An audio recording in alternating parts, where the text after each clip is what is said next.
you reign!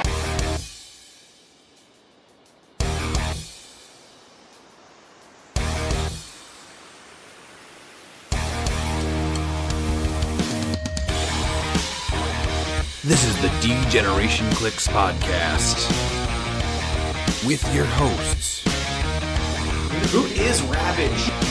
Ryan Reckman, The name's Ravage. Gonna be. When you take the dynamite tactics of Miles Kane, Hand me that bottle cap. Hand me that paperclip. Grab that twine. Gun wrapper. Asgard to mouth. Tell me when I'm telling lies. and Pete. 'cause I'm just Pete.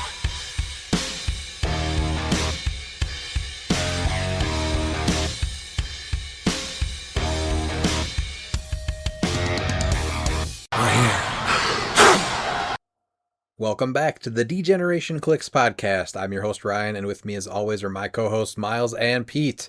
Miles, how are you? Doing pretty good. I had a little fun little adventure yesterday. Oh, do you want to tell us about it? Yeah. I got an infection on my arm, and I had to get a shot in the butt. Oh, So which was your everything's favorite fine now, though. part about that? The infection or the shot? The shot, easily. Yeah. I did ask for a bigger needle. That's cool. Did the doctor draw anything on your arm?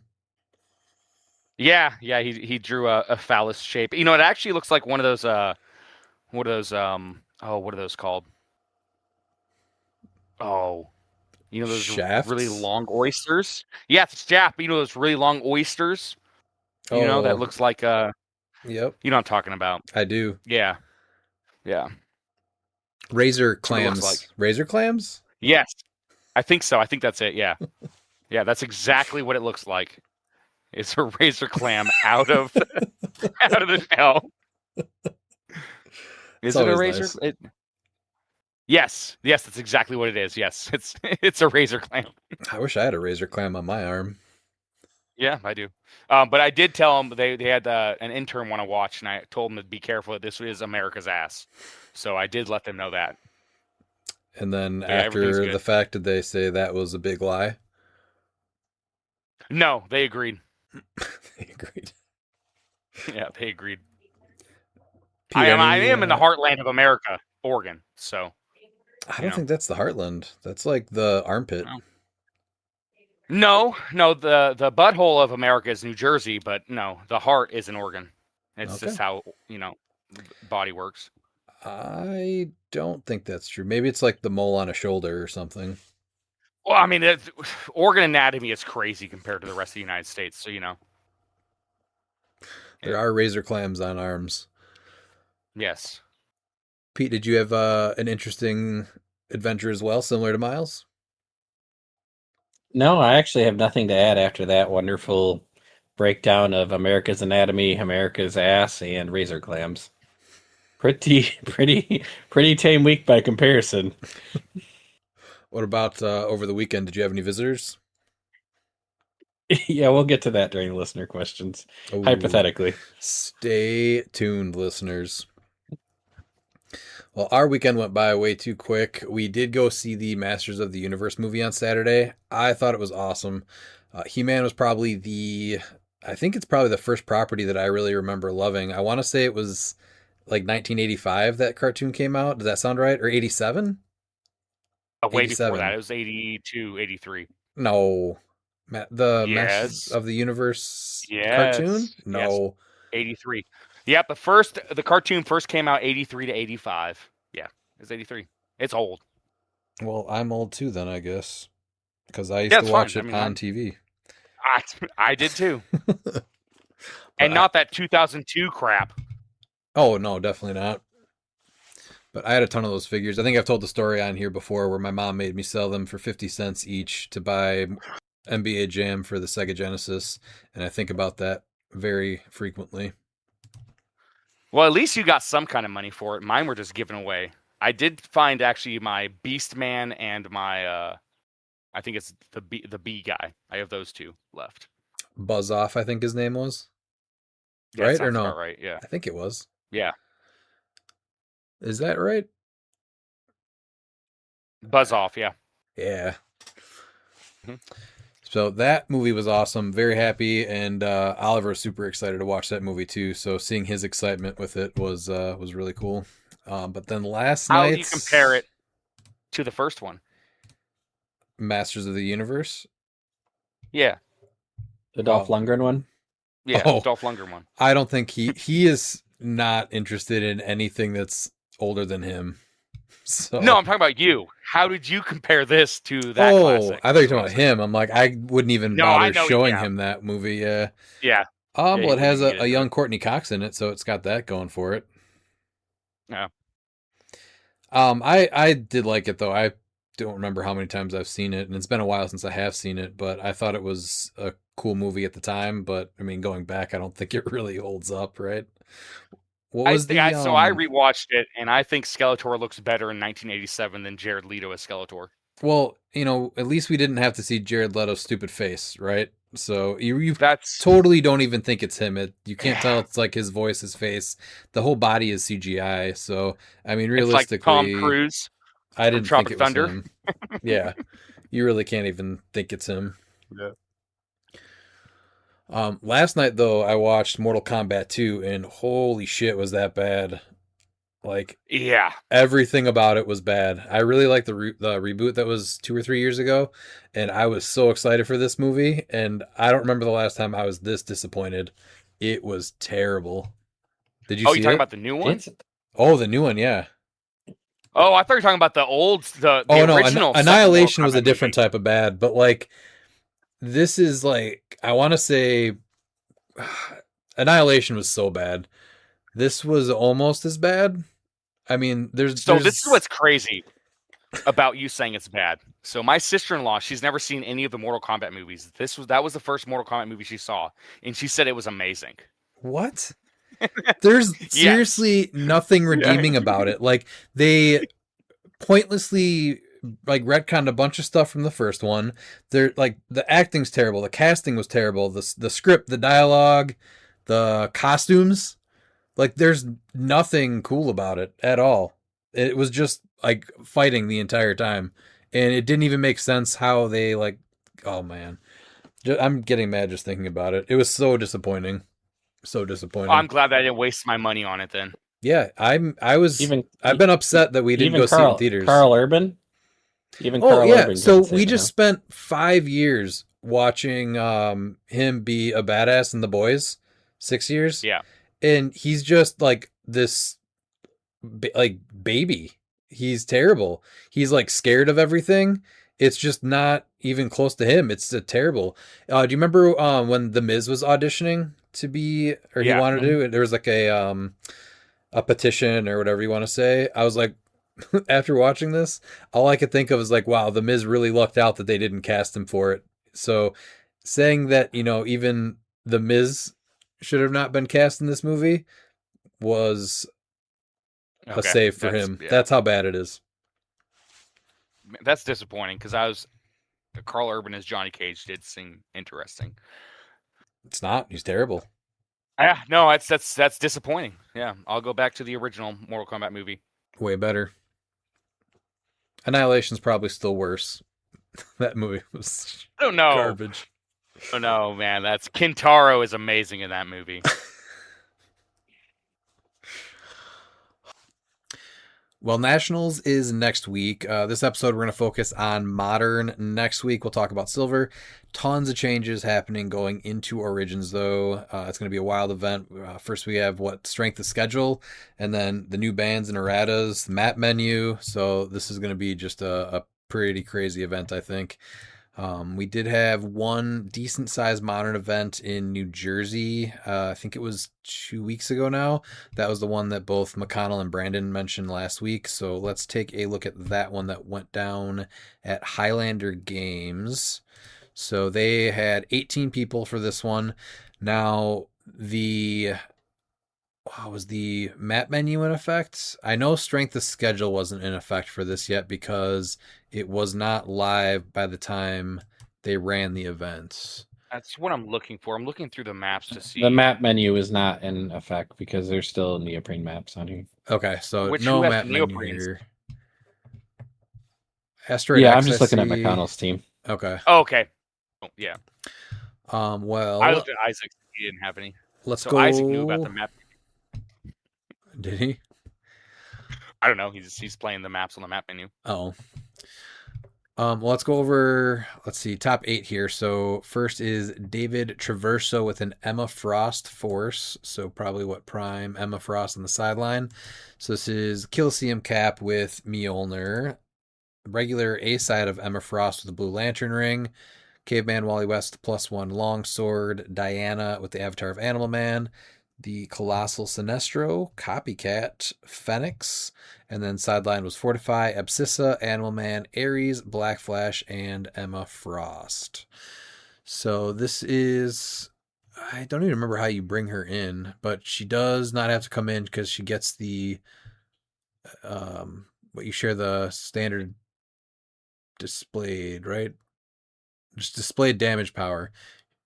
Yeah. So with the Blue Lantern ring, anyone making a close attack is going to get +1 Attack and damage, yeah. attack and damage because she has Empower on her front side there on click 1. So I think that this is solid since everything is smash and bash. Is there anything that you guys would change? I'm not a big fan of Diana. It's already unthemed.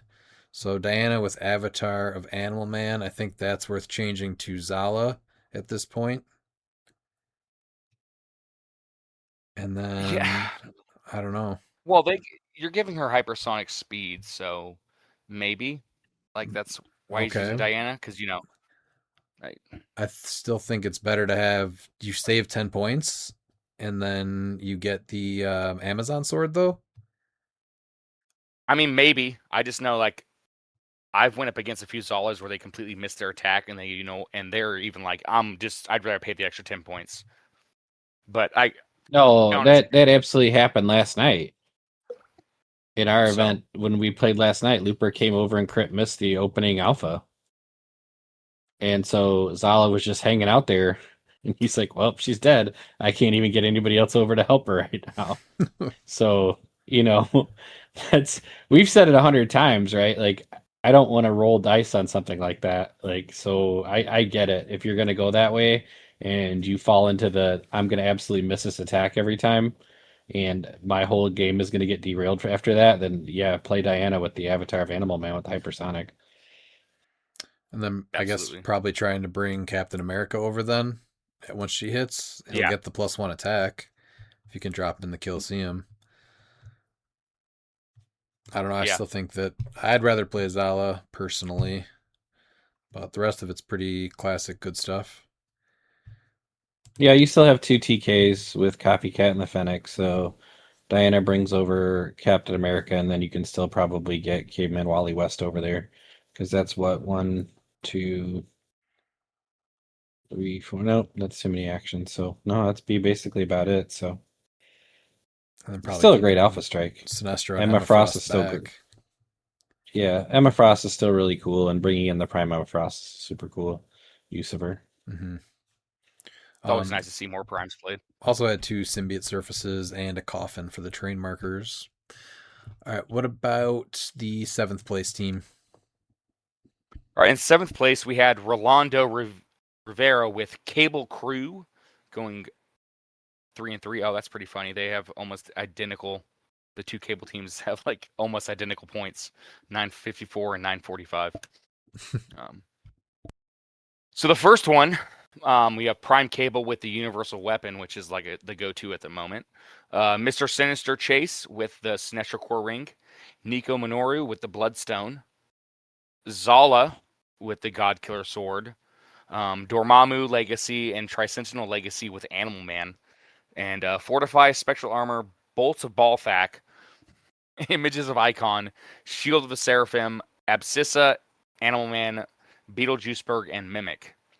And I mean, this team, like we were talking about the Smash and Bash, but this is more Yeet Skeet. Yeet, yeet, skirt, yeet, yeet. Skeet, skeet, goddamn. Goddamn. It's Yeet and Skeet, baby. Man. That's amazing. Yeet and Skeet. Up for discussion.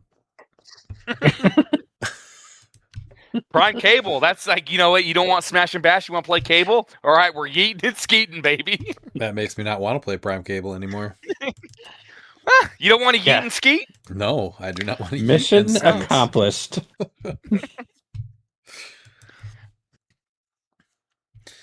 So, what do you guys think about this team then? You sacrifice Zala by bringing Cable over. That's what you do. And just Cable just pulse waves twice. That's... Doesn't Dormammu need to select someone with mystical, or am I wrong on that? Nope. No, just a friendly It's character. just a friendly character. Okay, so he gets to pick 3, Yeah. so that's not Yeah. bad. Do we like Avatar of he'll be Animal Man resistant on too. Tri-Sentinel? So that's interesting. I almost want to say yes, because now, like, you're able to give him, like, hypersonic speed. Mm-hmm. And then he Got can, a 9 you know, range. you can yeet skeet with him, or... Damn it. Been waiting to drop that, too. That was so loud.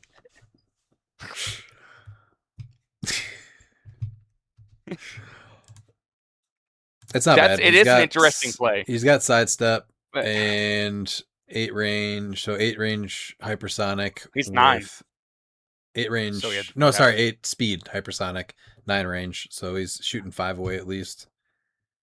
Yeah, so you can give him, like, I guess, go half speed. So you go 4, shoot 5, and then move 4 away. You know, and it's like, well, why'd you even move if you have the range? Well, because maybe you want to try and move him back around a corner to protect him instead of just staying in one spot. Mm-hmm. It could help you break the blocking though to ping also. Yeah. Give him invincible so that way Mystics doesn't, he doesn't care about Mystics.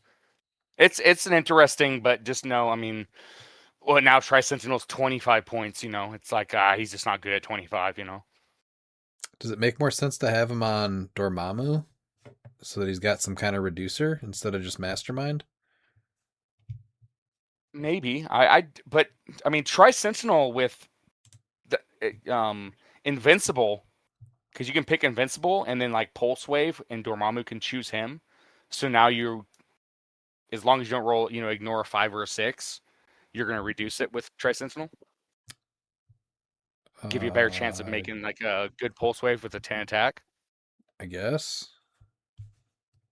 I think it probably would be better on Dormammu, honestly. But Dormammu's probably going to be used on Zala because you want to make sure that you get that hit in. Otherwise, what about putting... Are all those things on the sideline necessary? I guess Mimic maybe could go. 10 points is a lot. Even just being able to use one of the new patrons or possessors. Yeah, so that was interesting, but Bloodstone is a must, because normally I would say you need Hogoth with you need to crank your hog with Nico, but I mean, you do need Bloodstone. And I think the real question is that it's probably worth, honestly, not having the Sinestro Core ring on Sinister, because if you put the Bloodstone on Sinister and you put Hogoth on Nico, she can perplex twice. Yes, So I do like that better. Yeah, I like that better. She's a huge Hulk Hogoth fan. Because Sinister already has Perplex, so giving him the ability You're to perplexing down, but you don't want him up in anyone's face to die, because then Cable doesn't get his free running shot. So yeah, I like that better. You're trying to keep Sinister as safe as possible, so Bloodstone on Mr. Sinister, and then the Hogoth on Nico. Yep. I like that better. All right, Pete, what about 6th place? 6th place is Steve Bombera. Cable Crew, 3-3, 945 points. Cable with Stormbreaker. He did not do Universal Weapon. The Spot with Avatar of Animal Man. The Mr. Sinister that makes the clone. Manifold from Black Panther Legacy with Ring of TK. Chair Panther with the +1 longsword. Copycat. Lucas, PJ, and Scott. And the Scott Crampton Pog. His sideline was Practice Teamwork, Life Foundation, Pim Particles, Spectral Armor, Animal Man, and Ares. And I don't Looks like maybe he was map menuing. Maybe not. I don't know. I don't even know if it was Never mind. announced by the time this event happened. Was it? Oh I yeah, I don't think think it it was was. because there's a neoprene. There's a shaded realm light on there. Well, I think it was announced, but I don't think they used this event as a practice event. This event was announced before the map menu, but I think the map menu was announced maybe like a day or two before the event. Yeah. So they didn't make it active. So this honestly is probably the definition of the yeet and skeet because you're going to yeet with Cable and you're going to skeet with Spot. Are you sure? Yeah, Lou's dropping bombs at this team. Yeah, because Spot's moving from the windows to the walls.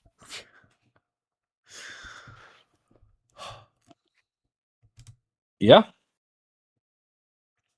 If you Miles is right. do if you choose Blades with Animal Man, can you Ares bomb from his spot marker?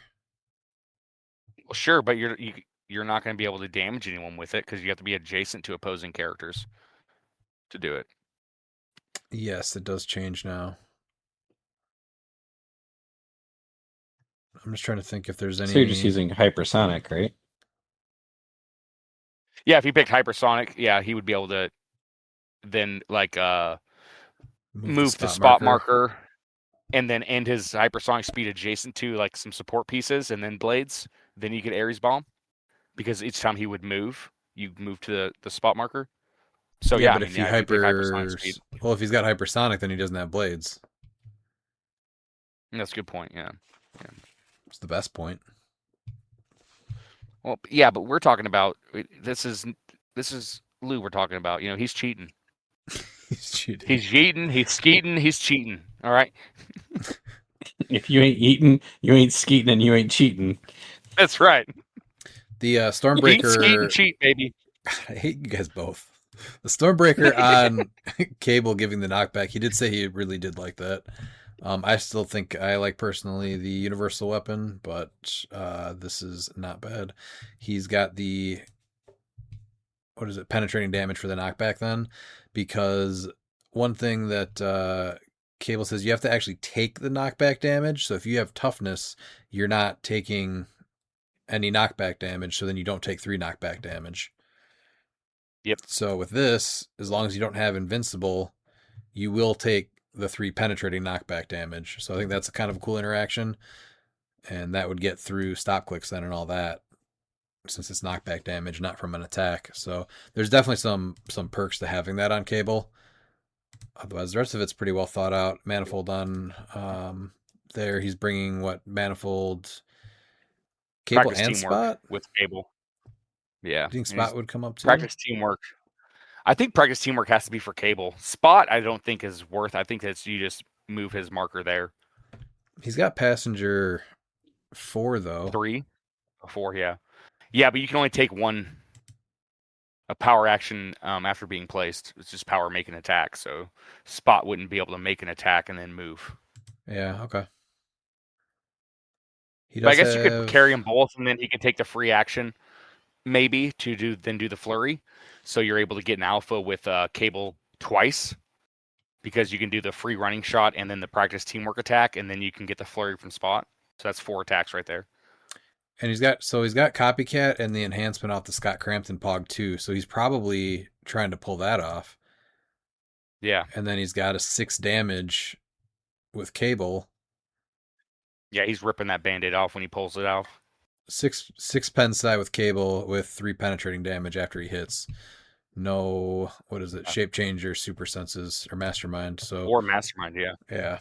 Yeah. So I think that's what he's doing. So that's the play with Manifold, is bringing up some extra damage. And then the Empower off of the Lucas PJ Scott Pog on the Spot.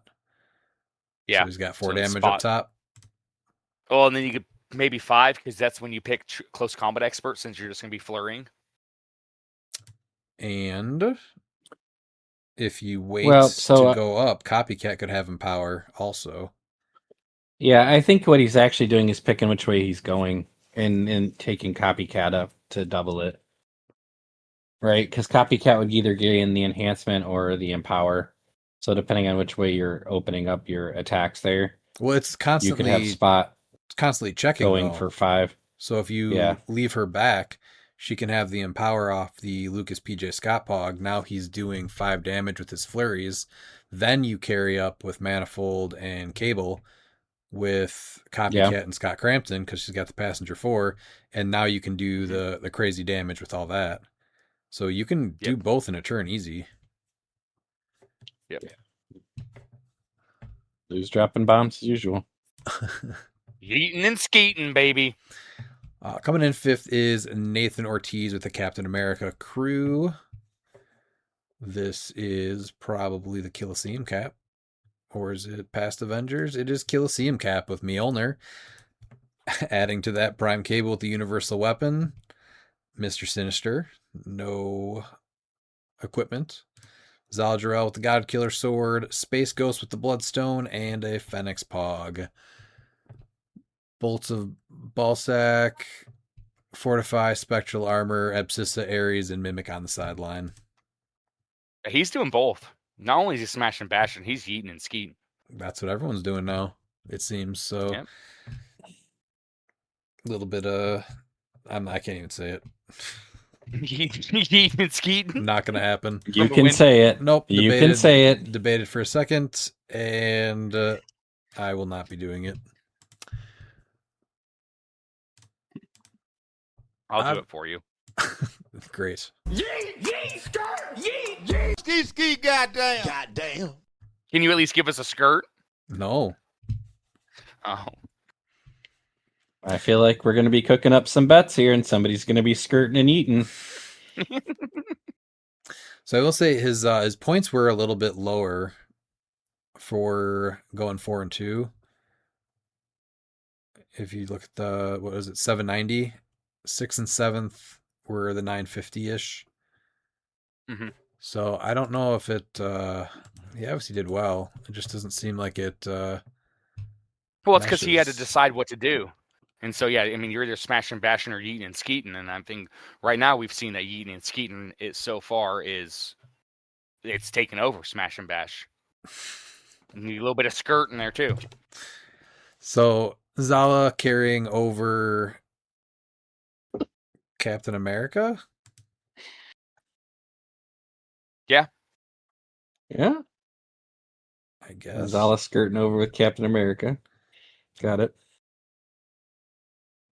Is that what we think? Or Cable? Well, you can do that, and then you bring over Cable and you go yeet, yeet, skirt, skirt. Are you just running up there? Ski. Captain America's got a 10 speed though, so I guess maybe Space Ghost chooses the TK. Well, yeah, I think that would probably be the best, especially where if you have the arena, and then you're also going to be protecting him from prob, which is really nice. Mm-hmm. So that's another good thing with the Zal is that now they can't prob her because you have the Space Ghost. Yeah. So double perplex her attack. Potentially, yeah. And then she's got a better chance. Yeah. And then Captain America gets the TK up there. He'll just run up there. He still gets his free flurry in the Colosseum marker. This just seems like a weird combo. I don't think we've seen Cable with Captain America before, have we? No. And then you got to invest the 50 points in Sinister, so it just seems like a weird combo. But came in. What keyword is Zala sharing with Cable? The Phoenix Pog. Oh, that's right. I always forget about that. They share a skirt.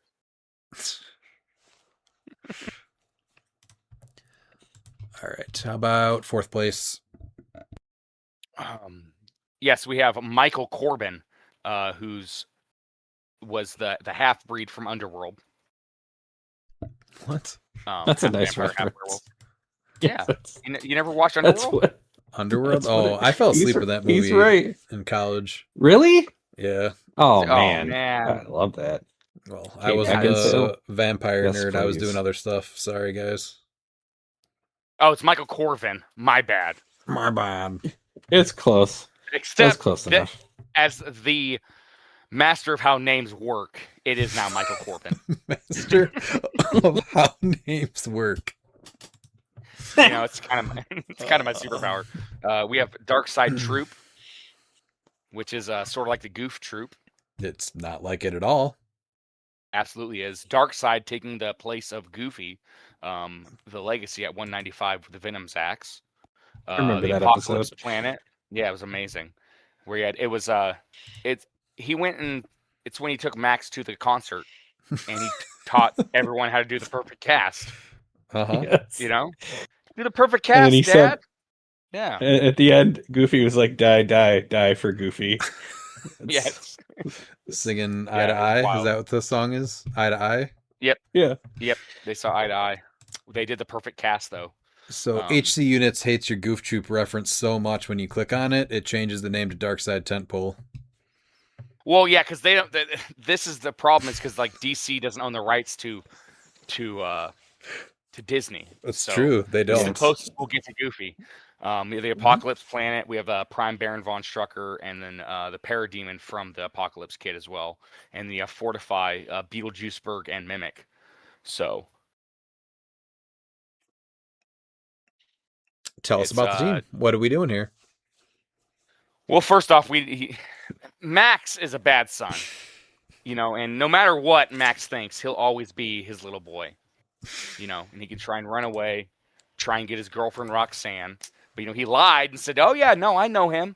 My dad used to can't, and then luckily Goofy is such a great dad that he gets in line with him, and they do eye to eye and teaches him the perfect cast. This team is the perfect cast of characters with Darkseid, Apocalypse Planet, Baron von Strucker, and Parademon. Do you want to tell us anything about the actual team, though? Yeah, so it's the Apocalypse is really this is the Legacy Darkseid's an interesting choice at 195, going straight temp pole.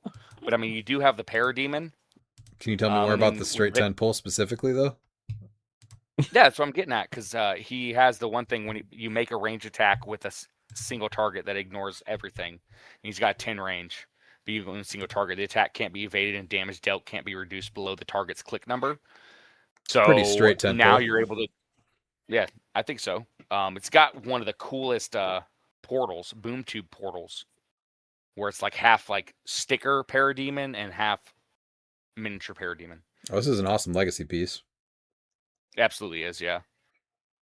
It's really good. But the Parademon, because now you want to make sure the Parademon is not next to him, and now you're gonna have to go. Okay, we have to try and kill that Parademon, and then if they do kill that Parademon and you miss your Parademon roll, you have the Baron von Strucker roll as well, and that's also going to go for the Pogs that Apocalypse Planet generates. So then you're able to get even a potential to even get more Parademons.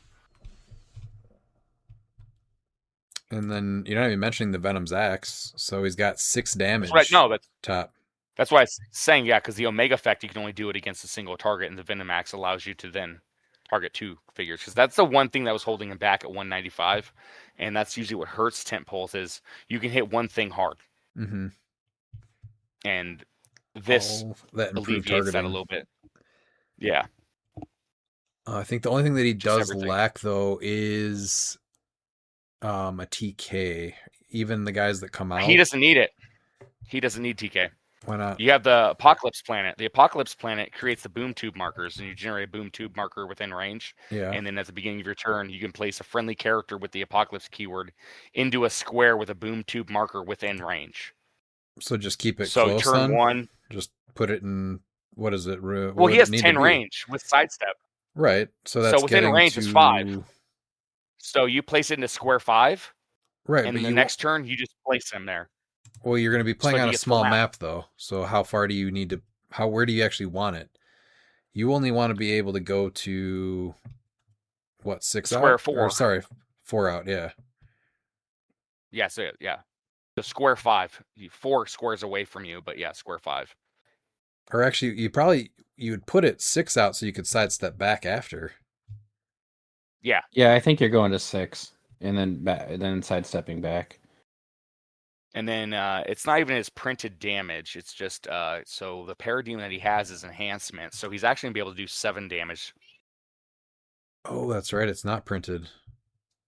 And then if you are like playing a figure like on a lower point line and like they're on click 6, they're taking a minimum of 6 damage, like that period. Mm-hmm. That can't be reduced.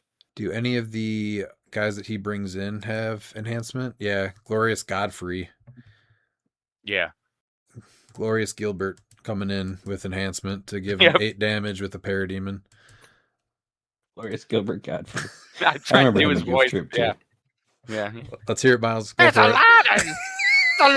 It's Aladdin! Dark side! Let's get that street rat!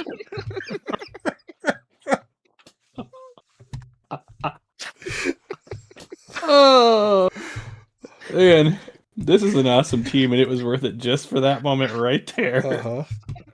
No, I love this team. This is super creative and it looks awesome. I love it, yeah. What was it? Yeah. Fourth? It made 4th place? Yeah. Yeah, really cool team, Michael. And this is a Yeet and Skeet team. No skirt, just all Skeet No and Yeet. skirt. No smash and bash either. 4 letters. Stop No, One that's word. just Skeeting and Skeeting. You know what? I bet you Oh, Michael my Corbin God. from Underworld uses rollerblades, and I like him even more because of that. Why? Why the rollerblades? So he can skirt. I hate you. 4 letters, 1 word. Yeet! All right, what about 3rd place? Skirt! Stop it. I'm gonna need a second here. Third place, Joseph East. 3rd place, Joseph Easton, Justice League Legion, 4-3, 1460. We've lost Contain. He's got a flash. It's a 75.1 with the All Blood, the Necro Spear. He's got Barry Allen, also from what is this flash from? 3B. That one's from Is the that the Iconic. starter set? That's a starter set one, yeah. That's the flash. Okay, nice. Oh, Now he's the got first Barry flash, Allen yeah. from the Iconics with the Bloodstone, Caveman Wally West with the Ring of TK, Hal Jordan from Lantern Legacy with a Blue Lantern Ring, Kyle Rayner from Lantern Legacy 101 with the Green Lantern Ring, Copycat, Lucas, PJ, and Scott. I remember when they were part of the Justice League. Ares, Beetlejuice, Black Flash, Mimic, and Reverse Flash on the sideline. He played Guardianship, Major Brock's Bunker, and the X-Jet Hangar. Man, these guys were coming up with some cool teams. Do you know why? Is because all that bullshit got errated. So Yep. now you can play some cooler stuff. Sorry, Pete, Did go ahead. he have is this the one with the team up card? Yeah. Yeah. Barry Allen. This You just is the remember last time Heathens we- and Bastion. This is like a Well, mix remember of the both. last time we read this and we were just like, what else does this thing do? Like, that's awesome. Mm-hmm. The All Blood Necrospear on the starter flash is interesting. He is only a 10 attack up top, though, right? Does he have any way to get higher without just the perplex from the Ring of TK? That's it. No, Well, that's you it. have Hal Jordan with Empower and the blue ring, but he doesn't. Never mind, he can't carry. He doesn't have any passengers. So he's got his special attack power, or sorry, special speed power is power. He's got the improved movement, and then you move the flash up to his speed value, then make a close attack targeting each opposing character adjacent to a square he moved through, regardless of adjacency. So he could activate that and then just maybe have a few probs. He's got his own prob, Barry Allen, and Caveman Wally West. Well, you also have the And- flash that has the 10 movement that is just move. Move. After resolutions, you may choose a friendly character that shares a keyword with Barry Allen that he moved through during this action. If you do, place that character adjacent to him. So, and you're able to then place, you can like carry up potentially the Blue Lantern Howl and then hypersonic speed. Maybe get adjacent to more figures. I'm just trying to see the play with the All Blood because he's not getting any benefit from the Giant Reach. So he's getting the Battle Fury and the Precision Strike. He's So getting no shape change, and then only a 6 on your senses. And then you have an increased chance to deal 2 damage because the crit? Or what is it? It'd be 3 damage, right? Because it's not 1 ping, it's his damage value? So Flash's speed is interesting too. The power is that you move up to his speed value, then you make a close attack, regardless of adjacency. So you move after carrying everyone up with Barry Allen, right? Mm-hmm. And then you're going to end your movement next to that Hal Jordan to get the benefit of Empower and the +1 attack. Okay. So that's You how can you're get him gonna to a increase it. 12 Yeah. with probs. No rollouts or worse rollouts. Yeah, no shape change, and then a 6 on senses. And then what's Kyle Rayner? Well, no, he has is super this? senses. No, yeah, that Flash has senses. No, we're talking about what he's attacking against. He's got the precision strike, so people would get No senses with the caveman. Yeah, that's the placement dependent, I guess, though. So you have to bring him up when Yeah. you're probably not attacking with him. But that Kyle Rayner can bring everybody up. He's Yeah. got Green Lantern. Mm-hmm. So that's a 35 points. One from, is that the play at home? Yeah. Yeah. For 35 points in the Green Lantern. That's not bad at all for 35. Then you're hitting, and you're still triggering the Black Flash, and nobody's healing because of the Bloodstone. Mm-hmm. Yeah, another really cool, clever team. And then what's And he able to Beam. get his defense up to? He's got the 19 defend, and then adjacent friendly characters modify it +1, so he's able to get no defend. 20. Oh, No what is defend. that? Support? No. What are you talking about? It's Barry Allen at 50, not 90. Hal Jordan. Hal Jordan's Jordan, got defend mouse. yeah. He's got 19 and then friendly characters defense plus +1, one, so 20. So anyone adjacent to him is going to get 20. And then that Barry Allen on the team up card also says that Everyone if you're gets part of senses. Justice League, you get super senses, and then once per game they can just evade an attack. So 20 defense and a chance to evade, and that's every single character gets to do that, right? Not just one. Yeah, because because once he's per theme. game. Oh, when a friendly character would be hit. Oh, okay. So it's just Yeah. one. I thought it was each one. All right, yeah, really neat. I'm liking these unique teams. All right, coming in second was Brandon Bruner with an anti-venom army. So he also asked last week, and I said we would go over it. Where is it? We had a pretty hefty 300-point modern event at Highlander Games in New Jersey over the weekend, and we had the new bands and erratas in effect. Very awesome event with a lot of diverse teams, and wanted to know your thoughts on the top 8 teams in this new meta going into Nats, and if possible, if any advice could be given on my team to possibly improve upon it to help take it to the top spot. Thanks for all you guys do. So yeah, he came in second with it. This is the same Barry Allen that we just saw. So does he get the team up card still? Mhm. No. No, he's unthemed. It's Speedster Justice League. No team up card. Well, yeah, but does he? What else does he have on here? So Does it activate on the Batman? Because Batman has Justice League. No, it has to be a theme team. Oh no, you can still use it. No, you just don't get every character can't use super senses. You still can use it. What's And the Reverse benefit Flash here is then? Speedster. The benefit is the being able to move and place a character. Oh, okay. And then opposing characters within 3 squares can't be given range actions or make range attacks. Okay. So he's got the flying carpet, which is going to give him flight and speed +1. So he's doing an 11 speed, right? Is it 50? Then we have Space Batman with the Bloodstone, Nico Manuru with the Ring of TK, Ain't a Venom Legacy with the Avatar of Animal Man, Reverse Flash with the Crimson Gem, and the Phoenix Bystander. And then he's got Assist from Another World, Spectral Armor, Bolts of Balthazar, Image of Icon, Shield of the Seraphim, Animal Man, Black Flash, and 2 green torches on the sideline. All right. So, what do you guys think as far as improving it? It's not themed, so there's no point in trying to make that different. I like the anti-venom with the Avatar of Animal Man. I think that's worth keeping. Who is he bringing up? Batman to do a green torch? No, because you can't power action after. Yeah, you can if you place Batman. Is he with this? That's what the team up card is? Is this place? Yeah, it says after resolutions, you may choose a standard friendly character that shares a keyword with Barry Allen that he moved through during this action. If you do, place that character adjacent to him. Okay. So yeah, he's able to place and then generate the green torch and then do it again with assist. Okay. Yeah, that's why he's got the 2. I like that trick with the assist from another world and being able to use two. I was told by somebody that that's overkill and it's not necessary. I disagreed, so I like that a lot. As It might be overkill, but you know what? It's cool to do. I agree, it is cool.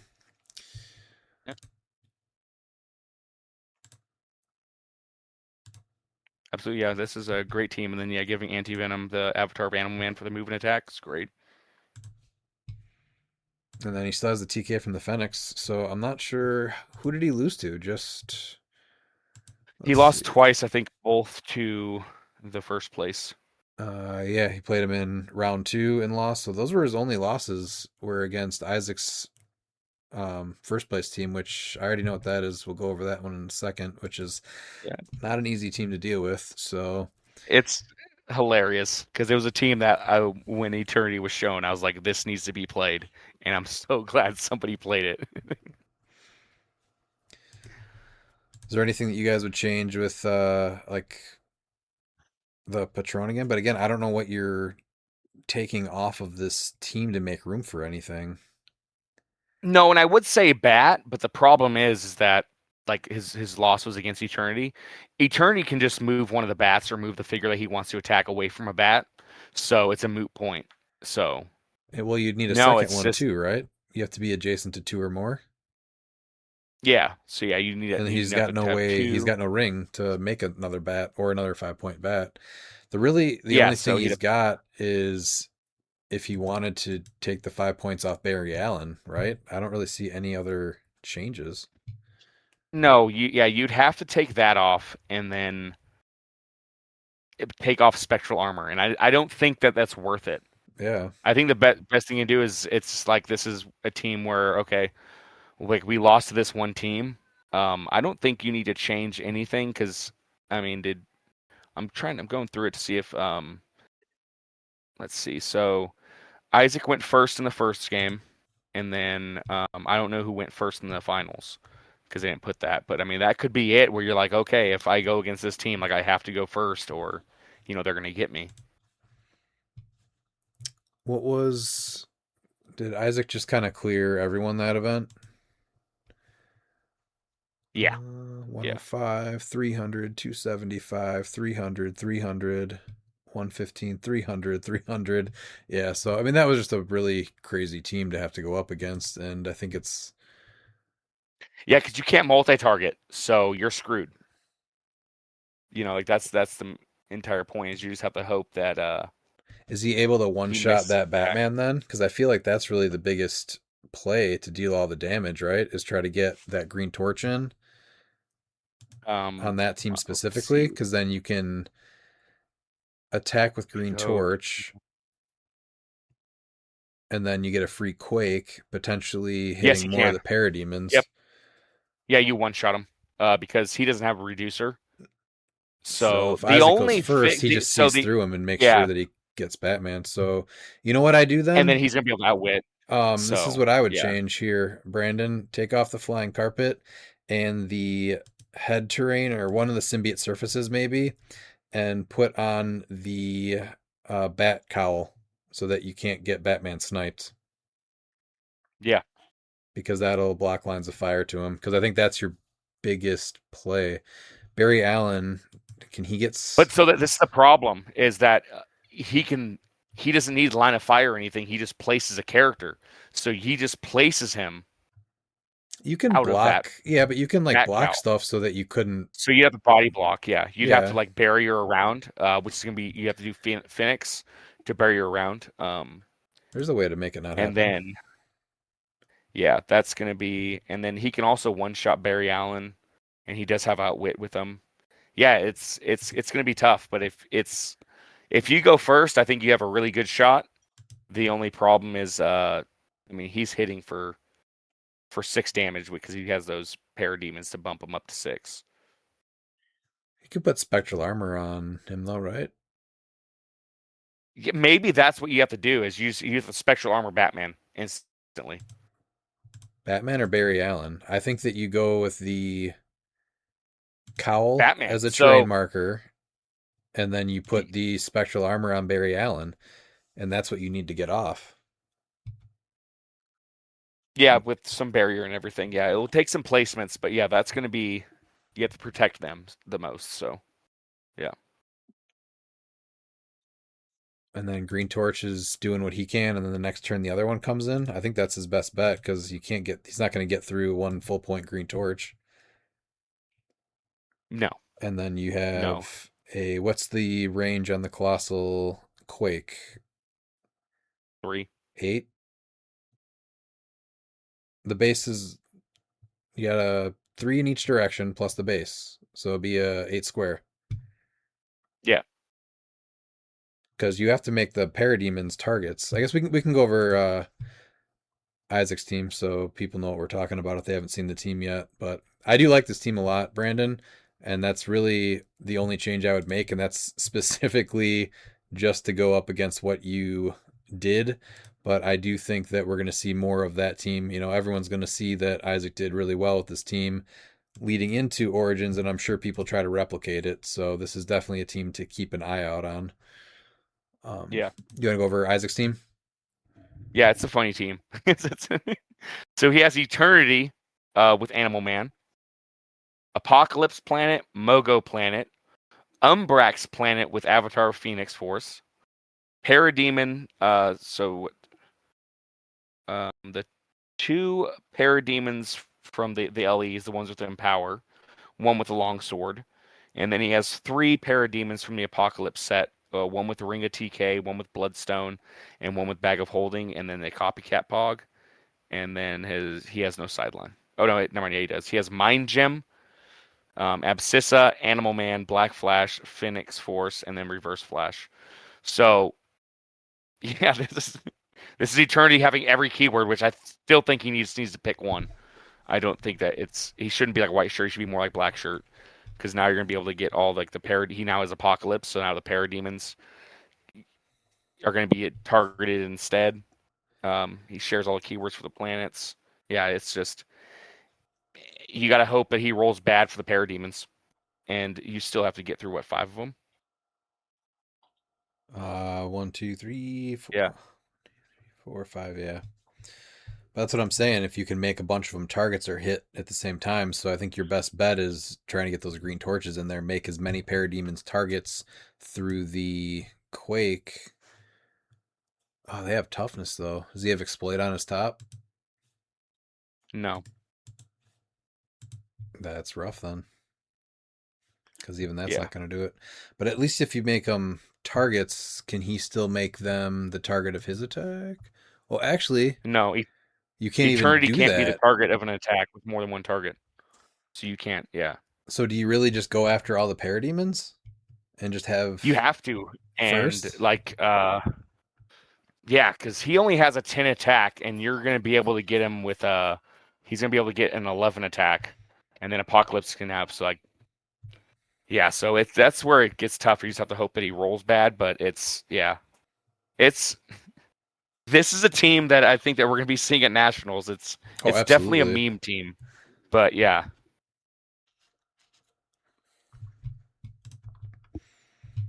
I mean, it obviously holds up though, right? So it's not like a bad joke. It's going to be good. There's a ton of point denial, and what's the range on him? It's a 12 range, and he's a double base, and he can choose himself to move. So, I mean, he can easily hit your back row. Yeah. So this is where, do you think the map menu is going to affect this though and make it a little bit harder? Because now he chose Court Industries lot, which is outdoor, Vibranium Mines, which is outdoor, and the X Mansion. So those are all... No, it doesn't affect it. Yeah. Those are all part of it. Yeah. Yeah, he can be a 12 for what? 6 from range easily? Yeah. Yep. Yeah. And does he have any barrier? No. Mogo has it. I guess Mogo. Oh, and Umbrax. And Umbrax. So I guess he can barrier if he wants. He has no way to heal the planets though, right?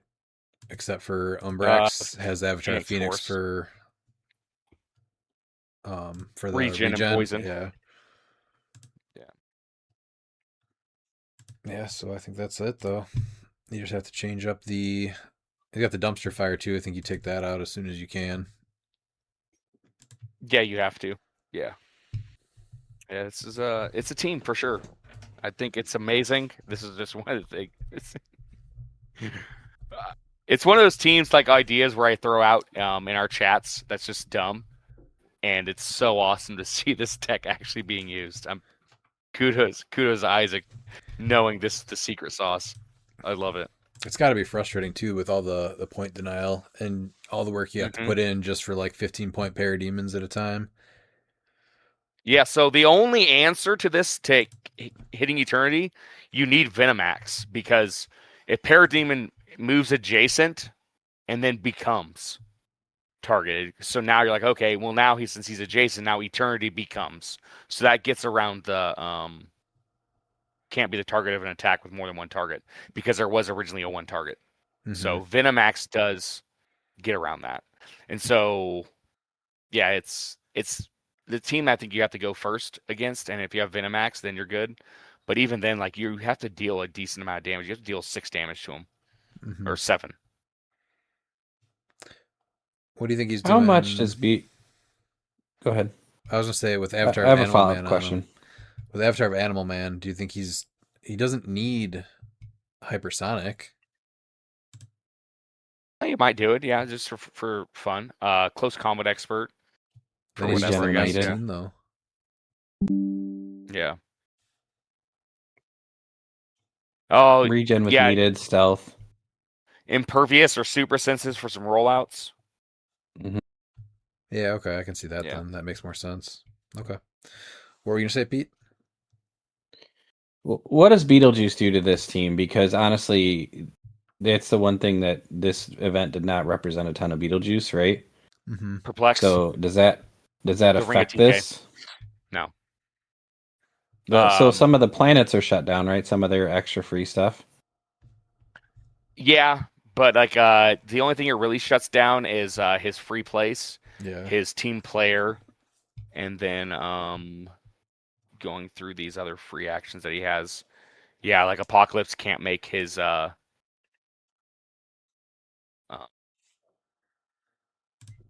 boom tube, or no, that's a power.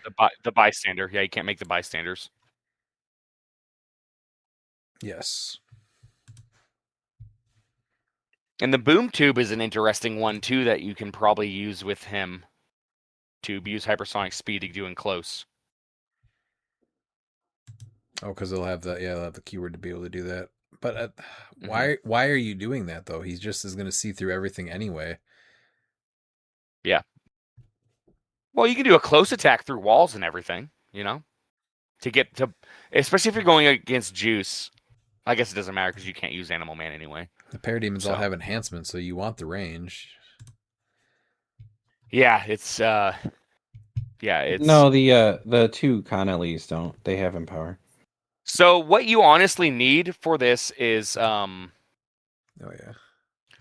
you want like Jon Stewart to mind control him, like Prime Jon Stewart, because then he loses all keywords. So then you can't do the Parademon trick. But that just feels bad that it's like. Now, you're just telling everyone that to counter this team, they need to play that as their prime and build a team around that. Sure. Yeah, that's. Well, I definitely saw unique teams at this event. I think McConnell asked something last week too about his team. Maybe. What did he say?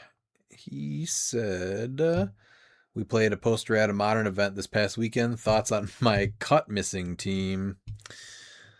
So, what did Pete? Do you want to take McConnell's team? I do. Mr. McConnell Amar, Dima Goblin Pack, 3-2, 435 points. He had Electra from the new Venom set, 31A, Avatar of Animal Man, Hal Jordan from Lantern Legacy with the Blue Lantern Ring, Eternity with Avatar of Bast, Demoglobin with the Serpent Crown, Space Ghost with the Bloodstone, Spider-Man Nor, the 014, and Scott Crampton Pog. Finally fulfilling on that promise that it's a 299, not 300 points. Sideline, Abscissa, Animal Man, Bast, Black Flash, Mimic, and Reverse Flash. Is the Demoglobin related to the Hemoglobin? I think so. Hemogoblin. So here's another Eternity build that's different, though. And Electra getting play, Demogoblin getting play, and Spider-Man Noir getting play. What's the Avatar of Animal Man on Electra for? A reducer? Or senses earlier?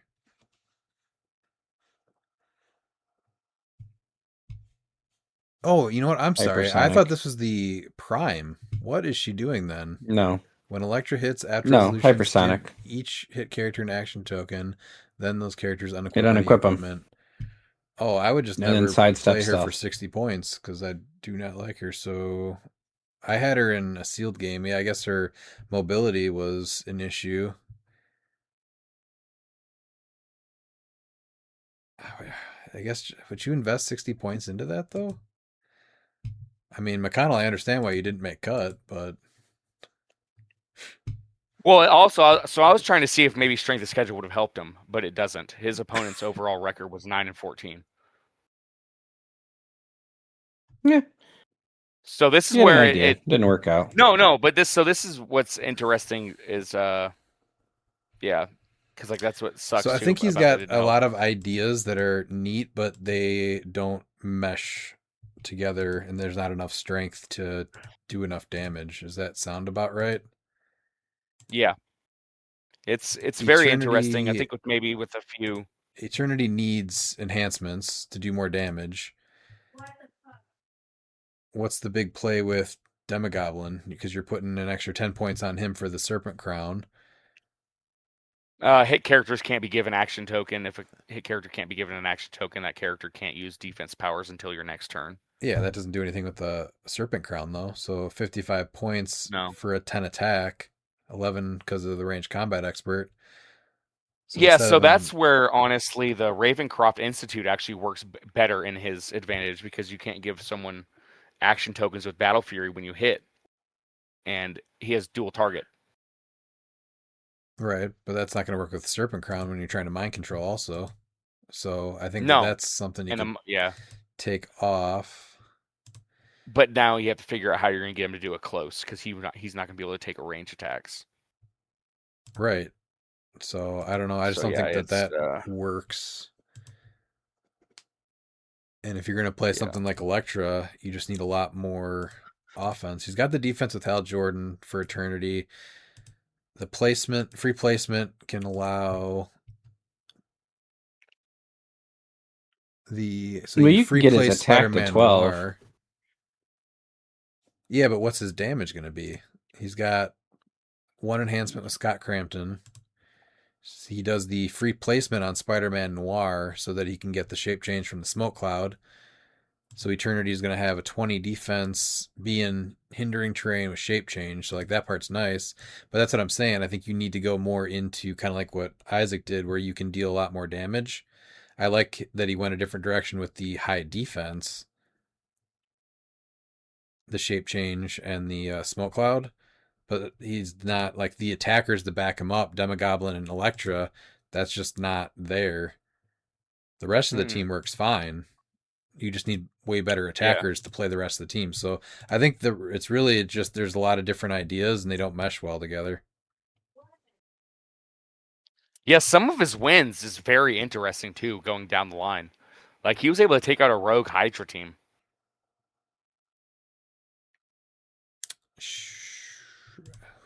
How well did that rogue team do? It went 1-4. I was looking at the records. Like I said, I was trying to. So I mean that could just be also target choices. Yeah. Or because she doesn't have. I'm trying to think. Does she have? She doesn't have Battle Fury on the top dial, does she? No. No. So I mean, he could have just hit a shape change, also, right? Yeah. Yeah. I think that this team is trying to go for too much. I think it's trying to figure out what you like most about the team and go from there. Be it Eternity or the Demogoblin. Right. Because if he cuts Demogoblin and sorry, what is it? Electra. Demoglobin? Globin? Demoglobin. Demoglobin. If he cuts that with Serpent Crown and Electra with the Avatar of Animal Man, that opens up 115. Yes. Yeah, that opens up 115 points for a better attacker or two. I mean, that's a Hydra and something else. You know what I mean? So Mhm. I think that's just the only real big change to make. Opens up a. I mean, that's actually Hydra with Avatar of Animal Man then, and then you still have more points. That's only 85. Put another piece of another enhancement on there then. Now Eternity's hitting harder, and you have Hydra. He doesn't have the one shots to give it the longevity, but I don't know. What do you guys think about that? Yeah. I think going into the demo Globin is probably the play. Mm-hmm. Getting rid of just Electra. Electra and Eternity. I don't think Eternity really adds a lot. I know Eternity is like the sexy new hotness, but I don't know if Eternity actually adds as much to this team as it could. Well, So, I guess we can So ask... Electra's gonna get you a 12 on Demogoblin and on Eternity. You still have Perplexus with Space Ghost, and you can get a 12 on him just from the team the team player borrowing Sinister Syndicate, right? So that's what she's there for. So is there Oh yeah, something absolutely, else yeah. Well, if you take that out the is demo cheaper? Goblin, Oh, you know, yeah. So he's taking the Sinister. Oh, is that really? That's, I think, a little bit too And much. she Then. is unequipping people. Yeah, but I mean, like I said, he had an idea. yeah. So he's trying to take the Sinister Syndicate thing to give him a 12 attack. Then Right.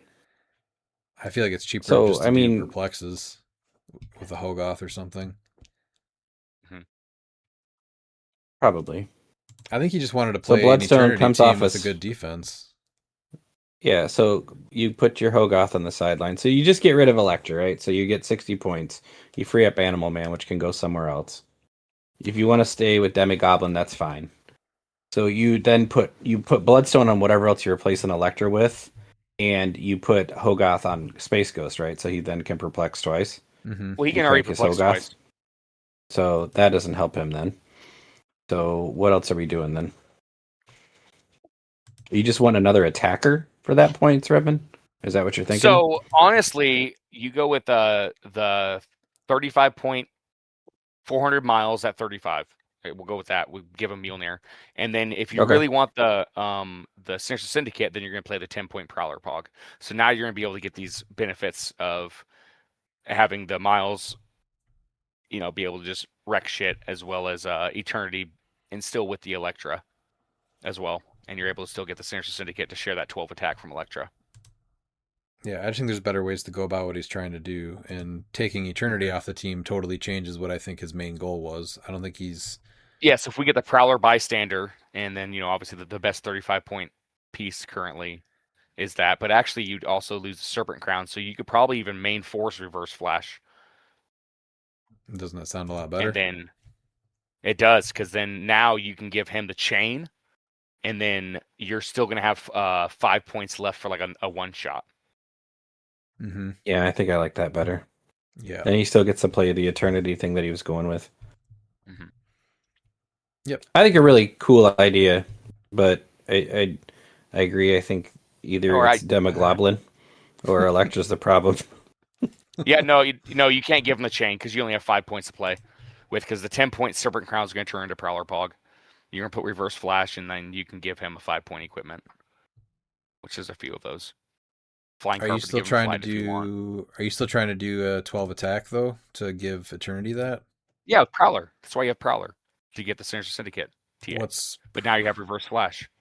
The Prowler Bystander for 10 points. Well, then you're gonna have to play the flute on Reverse Flash to give him the team ability also. No, you still have Electra. Reverse Flash doesn't need a team ability. You now have Reverse Flash as a secondary attacker to use with Black Flash. So we're keeping Electra? Yeah, keep Electra. Get out of here. So yeah, so you can you take off Electra. You're going to go ahead and give Reverse Flash can now get the flute, or honestly, what might be better than the flute, because you're not going into the Prime Lobo, is going to be the Legion Ring, because you're going to give him wild card plus flight Oh, I like that. for 5 points Yeah, instead. I do too. Did we find a place for the Bloodstone yet, or is it just staying on Space Ghost? Stays on Space Ghost. Yeah, you Because keep now him Space back. Ghost is going to, he'll have that. And then, you take off Electra and Animal Man. That leaves you with 60. And so now you can look at, potentially another attacker that's, a low point attacker. I mean, you could throw in Pegasus Cap if you want. You could just put yourself a Tri-Sentinel right on there for 15 points. Yeah, then you get the Be Tri-Sentinel. very happy. Yeah. Yep. And that's 55 Perfectly points. Now happy you with that 15 points. Yeah, and then you have 5 points for one shot. Mhm.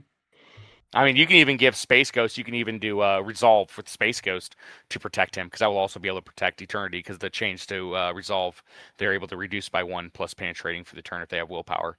So now Space Ghost, if you picked Invincible or Invulnerability, now he can reduce by 3, and he reduces penetrating. So for review, because we've gotten rid of Electra, we've kept Electra, we've got rid of Demogoblin, and we've gotten rid of Demogoblin.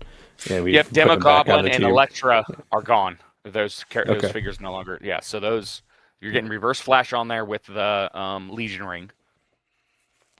We're getting the Prowler Bystander, and then we're taking Electra off with an Animal Man is being turned off for Tri-Sentinel and Pegasus Cap, and then you have 5 points. So you can either go Resolve, or you can go aggressive with the Pegasus Cap by playing Heimdall Sight.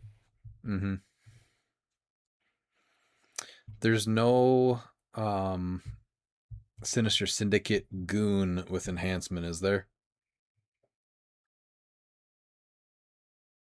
Good question. There It might would be. have been Well, from Spider-Verse, so I don't think so. There was Mysterio's have shape change, right? yeah.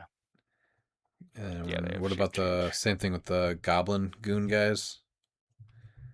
Mm-hmm. Goblin Army, they're shape change too, right? Yeah, they're shape change. So Yeah. I don't think that exists.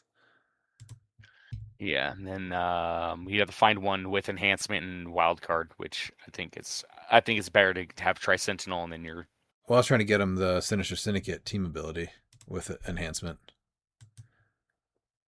Yeah, that's. I don't think it let's exists see. though. So, No. Mysterio, Goblin Army, they're both shape change.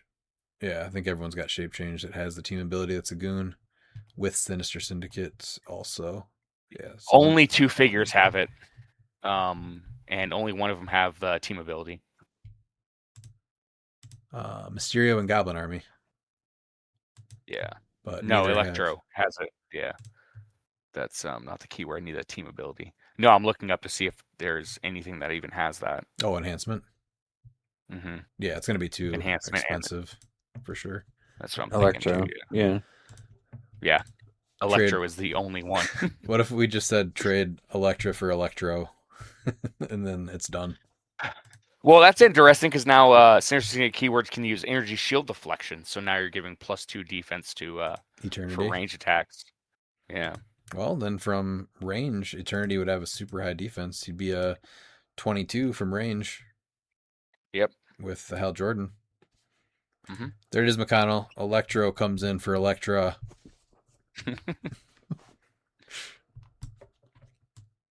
All right, really cool event though. I'm excited to see what people play with the changes. They also it was a 2-day event, so they also did a 3v3 sealed with the Venom set, which I don't know if I forget if they did the thing where if you pull a null, you get a random chase, and I think they did. Yeah, so it says a note about Null. Our team have thought long and hard, studying the results of recent large sealed events and the metrics from them. We've concluded: 1, he's an auto win, which makes up 1/3 of the 3v3 team. 2, it allows focusing all the strengths of the brick into 2 teams, as nothing else needs to go on the Null team. For these reasons, if Null is pulled by a team, we've decided he cannot be played. The resolution: 1, the Null cannot be played. Still, the team gets a keep, of course. 2, in trying to figure out what to replace him with, we felt he is a strong pull and a team should still feel they got a strong pull. So any team that pulls null will get a House Carnage God Chase to play in its place. The team doesn't get to keep Carnage. 3. Carnage God Chases can only be played at their lower dial mark. We know this may be disappointing to some, but we hope with some consideration everyone will understand that it's an effort to make the overall event enjoyable for everyone. Welcome to the first annual Highlander Open. Looking at this, the first place team either pulled a null or pulled a Carnage God of Symbiotes. So, did you only get to play? Was it Carnage God of Symbiotes is always going to be played at low, or only if you pulled the null?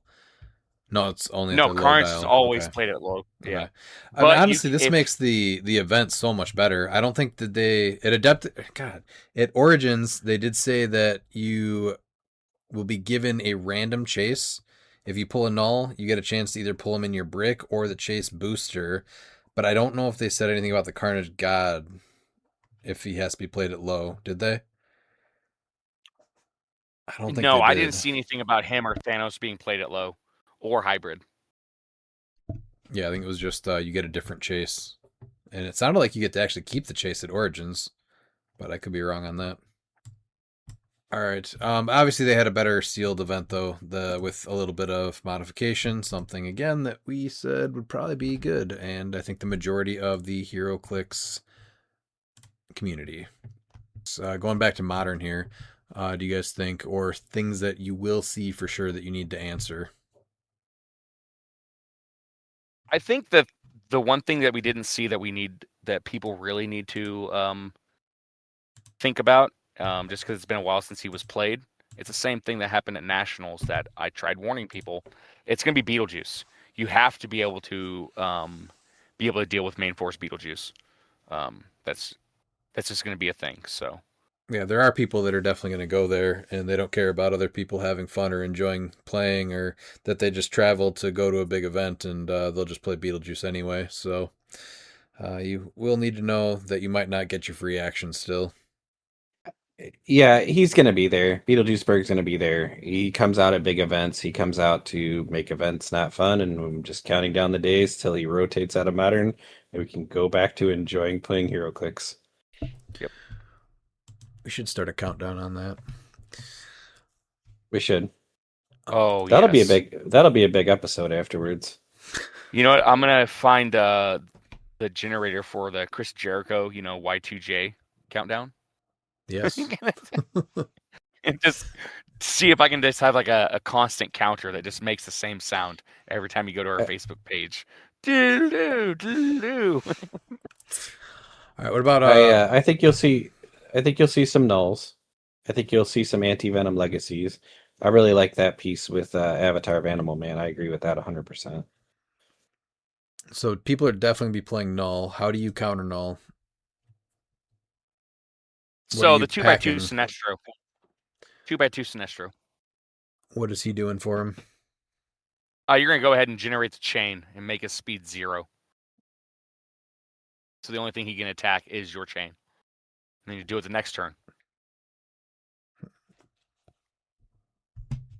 Okay. Anti-Venom Legacy also deals with him pretty efficiently for at least a couple turns. I think it's just another reason to make sure you get Bloodstone on the team.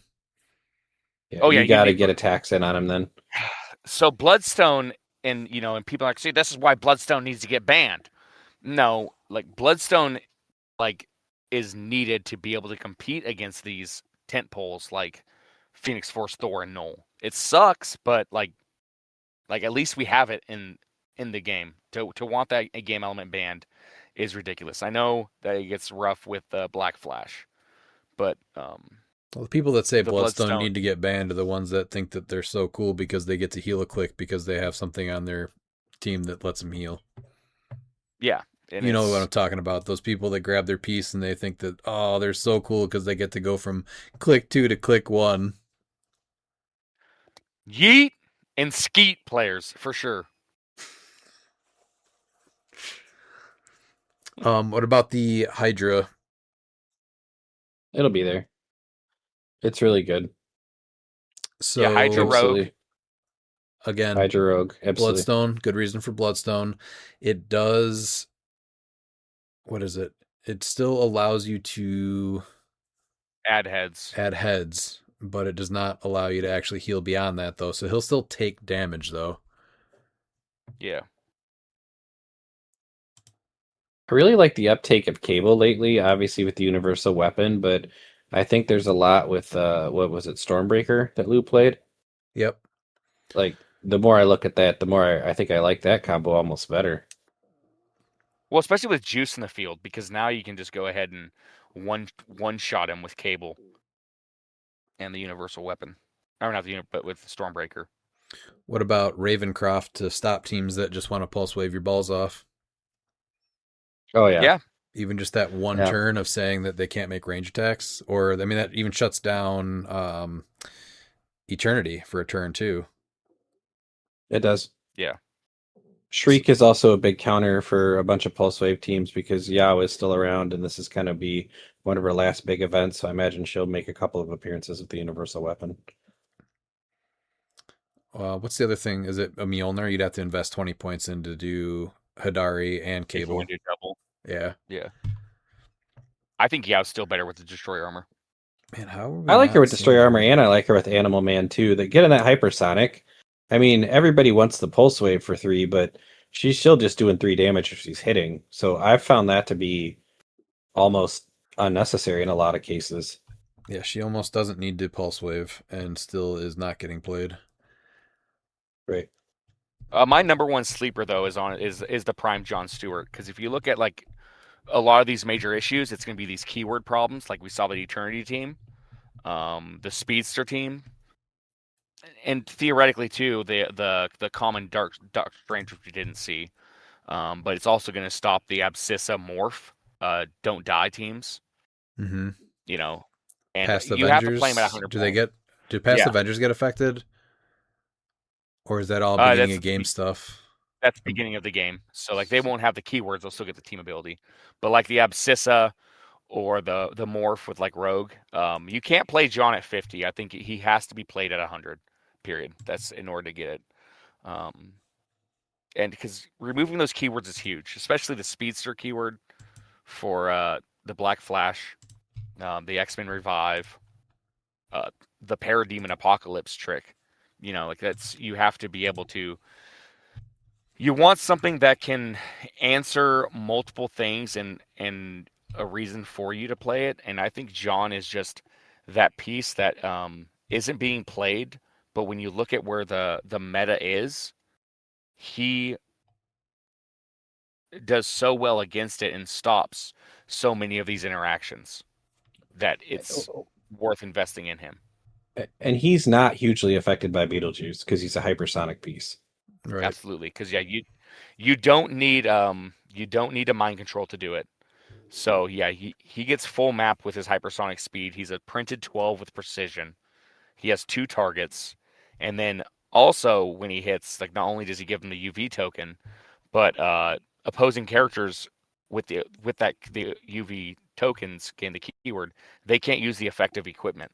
So like you can team him up unthemed with like a Hydra or whatever you want for healing, and he can hit whoever has the Bloodstone, even if it's like a hard piece to kill. They can have the equipment all they want, but they're not going to be able to use the effect of it. So that's another answer to the Speedster, the unavoidable, where you're like, okay, crap, these rollouts are tough. Like, let me go whoever has the Bloodstone, so that way that it's not going to be the unavoidable that just sticks. What do you think about what's up? Oh, go ahead. I was gonna say in the Venom set specifically, I'm just seeing what else is gonna be played because the Prime Venom got the errata, so I don't think we're gonna see him get played at this point. I think Venomax is definitely something that the interactions there you need to understand. Oh, there is agreed. a piece in Venom that actually makes what's it called? Wolverine Lord of the Vampires into your secondary or tertiary attacker. That might be worth looking into. That's Eddie Brock. Eddie Brock turning into the Venom God of Symbiotes. I've tinkered with it, and even with the Bloodstone, you can consistently get him to click 3, even with the Bloodstone, with 4 actions. Have we seen any? I guess we haven't seen too many events, but I don't think we've seen anyone try to pull that stuff off, though, where you have a character come in off the sideline for Eddie and then heal him a bunch. There's enough one-shots, though, that it's definitely viable. There is, and I know Pat Frazier did an article with it, turning him into Venom T-Rex, and I think Venom T-Rex is cute, but I think the Venom God of Symbiotes is just a lot easier to heal up and just a bigger threat than the Venom T-Rex. The only other thing Venom T-Rex has on the Venom God is he has a deeper dial, but like his reducers are not as good. He's only attacking once. It's So I think because you can get it themed with the Lord of the Vampires Wolverine with Ramonda, so that way you're able to give her the Indigo ring, so that way you can negate the Bloodstone effect with the +1 heal more. Mm-hmm. And if they don't have a Bloodstone, you have Concealed Costume, which means when you replace someone, you heal them an extra click, and if you do, they become immune. So yeah, and he's a 40-point investment, and it's something that it's reminiscent of the Starro tactic, but I think that that's also something that's like being slept on as well. And the Egan rack, I think, is insane. So before we go to Egan rack, if you do play Null, you cannot make Eddie Brock one of your 40-point symbiotes and still do his trait, because I did see people still thinking that they can do that. So that is something you cannot do. But Egan Rack was actually the next one I was going to talk about. So I haven't seen too many people play him, but I think it's definitely a viable option to both play and also know what he does. So his big thing is adjacent opposing characters and characters attacking him can't use the effects of equipment. So he's going to be really good to just shut down some of the equipments out there. And then what's the other? Oh, just the +1 combat values and all that, which, so if he shares a keyword with an opposing character on the map, increase the results of his single D6 rolls by +1, and if that keyword is monster or symbiote, also modify Egan Rack's combat values by +1. So there's a good chance where you get all that stuff, monster or symbiote. And with he's the really Venom good Scepter against Beetlejuiceburg, because Beetlejuiceburg has monster, and so now he's going to be an 11, 13, 19, 5. and usually equipped as well, so you can take away him being able to use equipment. Well, and that's another reason why I think that he also works with Eddie if you want him to go that route too, because you can just go adjacent to whoever has a Bloodstone, and they can't use the effect of that. So now you don't have to worry about the healing problems, turning Eddie into the Venom God. So the modern is more open than a lot of people think. The Highlander games, I think, showed really how open it was. For sure. And so, it's only stale because players just play the easy things. But if you actually do deep dives onto some interactions with pieces, like modern is a lot more open, even with the Beetlejuiceburg threat. There's still some things. Like he does stop a lot, so it's not as open. But like Egan Rack, the Eddie Brock trick, there's some good stuff. I think it's worth going over I'm just trying to go over the Venom stuff right now. The symbiote surface. So the ruling with the terrain is symbiote surface isn't unique. At the beginning of your turn, you may generate a slime water terrain marker into a square within 4 squares. This game, that marker has characters that began the turn on this marker can't be placed or used improved movement abilities. So if a character starts their turn in this, all you have to do is put something over it, like an elevated train, a hindering train, smoke train, something like that, and it completely negates the ability to turn off your improved movement abilities and not be placed. So you're going to see symbiote surface everywhere. We just saw that in the events. Most people had 1 or even 2 on their teams. So knowing that you can stop that effect is going to be huge. So you just have to be able to cover it, not just TK it away from whoever was in it because they still started their turn. It has to actually be covered up by something. Even your own symbiote surface, you can generate your own over that one, and now that's not the one that you start your turn in, so it's ended the duration of the one that you did start your turn in. So having a way around that will be important, kind of like when you used to pack elevated terrain for Spirit of Vengeance Red Hulk. You need to have a way to deal with symbiote surface stopping your improved movement. Yeah. What about, so I think I might actually be playing Agent Anti-Venom for Modern. So I obviously like him. What do you guys think about him? He's Animal Man, I think, is gonna make him really good. I think honestly the motorcycles are gonna be a good investments as well for him. When Batman comes out, he's something that you have to like prioritize because he doesn't have to hit; it just attacks you. So No, I'm talking about Agent Anti-Venom, the Prime. The Prime, the Prime. Oh, the you got to Prime. be able to make him see through hindering. It's his biggest drawback. He's great, absolutely great. Takes away both rollouts within range and line of fire. That's why it's important that he sees through stealth, and is a great attacker. 4 damage, super cool team ability that the opposing characters can use. Leadership, yeah, he's awesome, man. I can totally see why you like him. You gonna play him with the Venomax or anything like that, or are you gonna put him with something so he can see through hindering? So I like the Cosmic Viewer on him for that reason. That's what I played with him at, what event did I play at last? See, I like him with Zala, and so you can equip him with something else. I did put I'm really tight on points on the team that I'm at right now, so Yeah. I ended up having to go with the Venomax, but he's a 12 precision strike, 4 damage up top, so 4 range, 2 bolts. It's not a terrible thing to have the Venomax, but I do like the ability to see through hindering with the Cosmic Viewer, so I haven't finalized the team yet, but I do right now think I am playing him. What about, were you going to say something else about him, Miles? I'm sorry. No, it's a if you want to equip him with something else, you want to play him with a character that has a Superman ally. So you're gonna like with Zala. Oh Or yeah, drop with Zala off his would be good drop too. off. Oh, trying to Yeah, sneak that Diana. on there. Yeah. The big thing Yeah. for him is that you do not want him to be in a ton of danger because he is not able to revive himself. He can only revive other characters. So he is a huge target. So that never goes off even. So if you bring him up too early, then it's not going to matter. So I think you really need a lot of aggression on the team, and he's going to have to be hard to get to.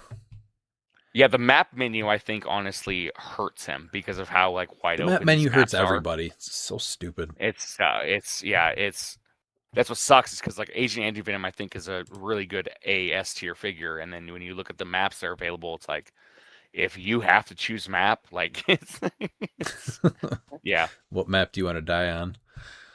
Yeah.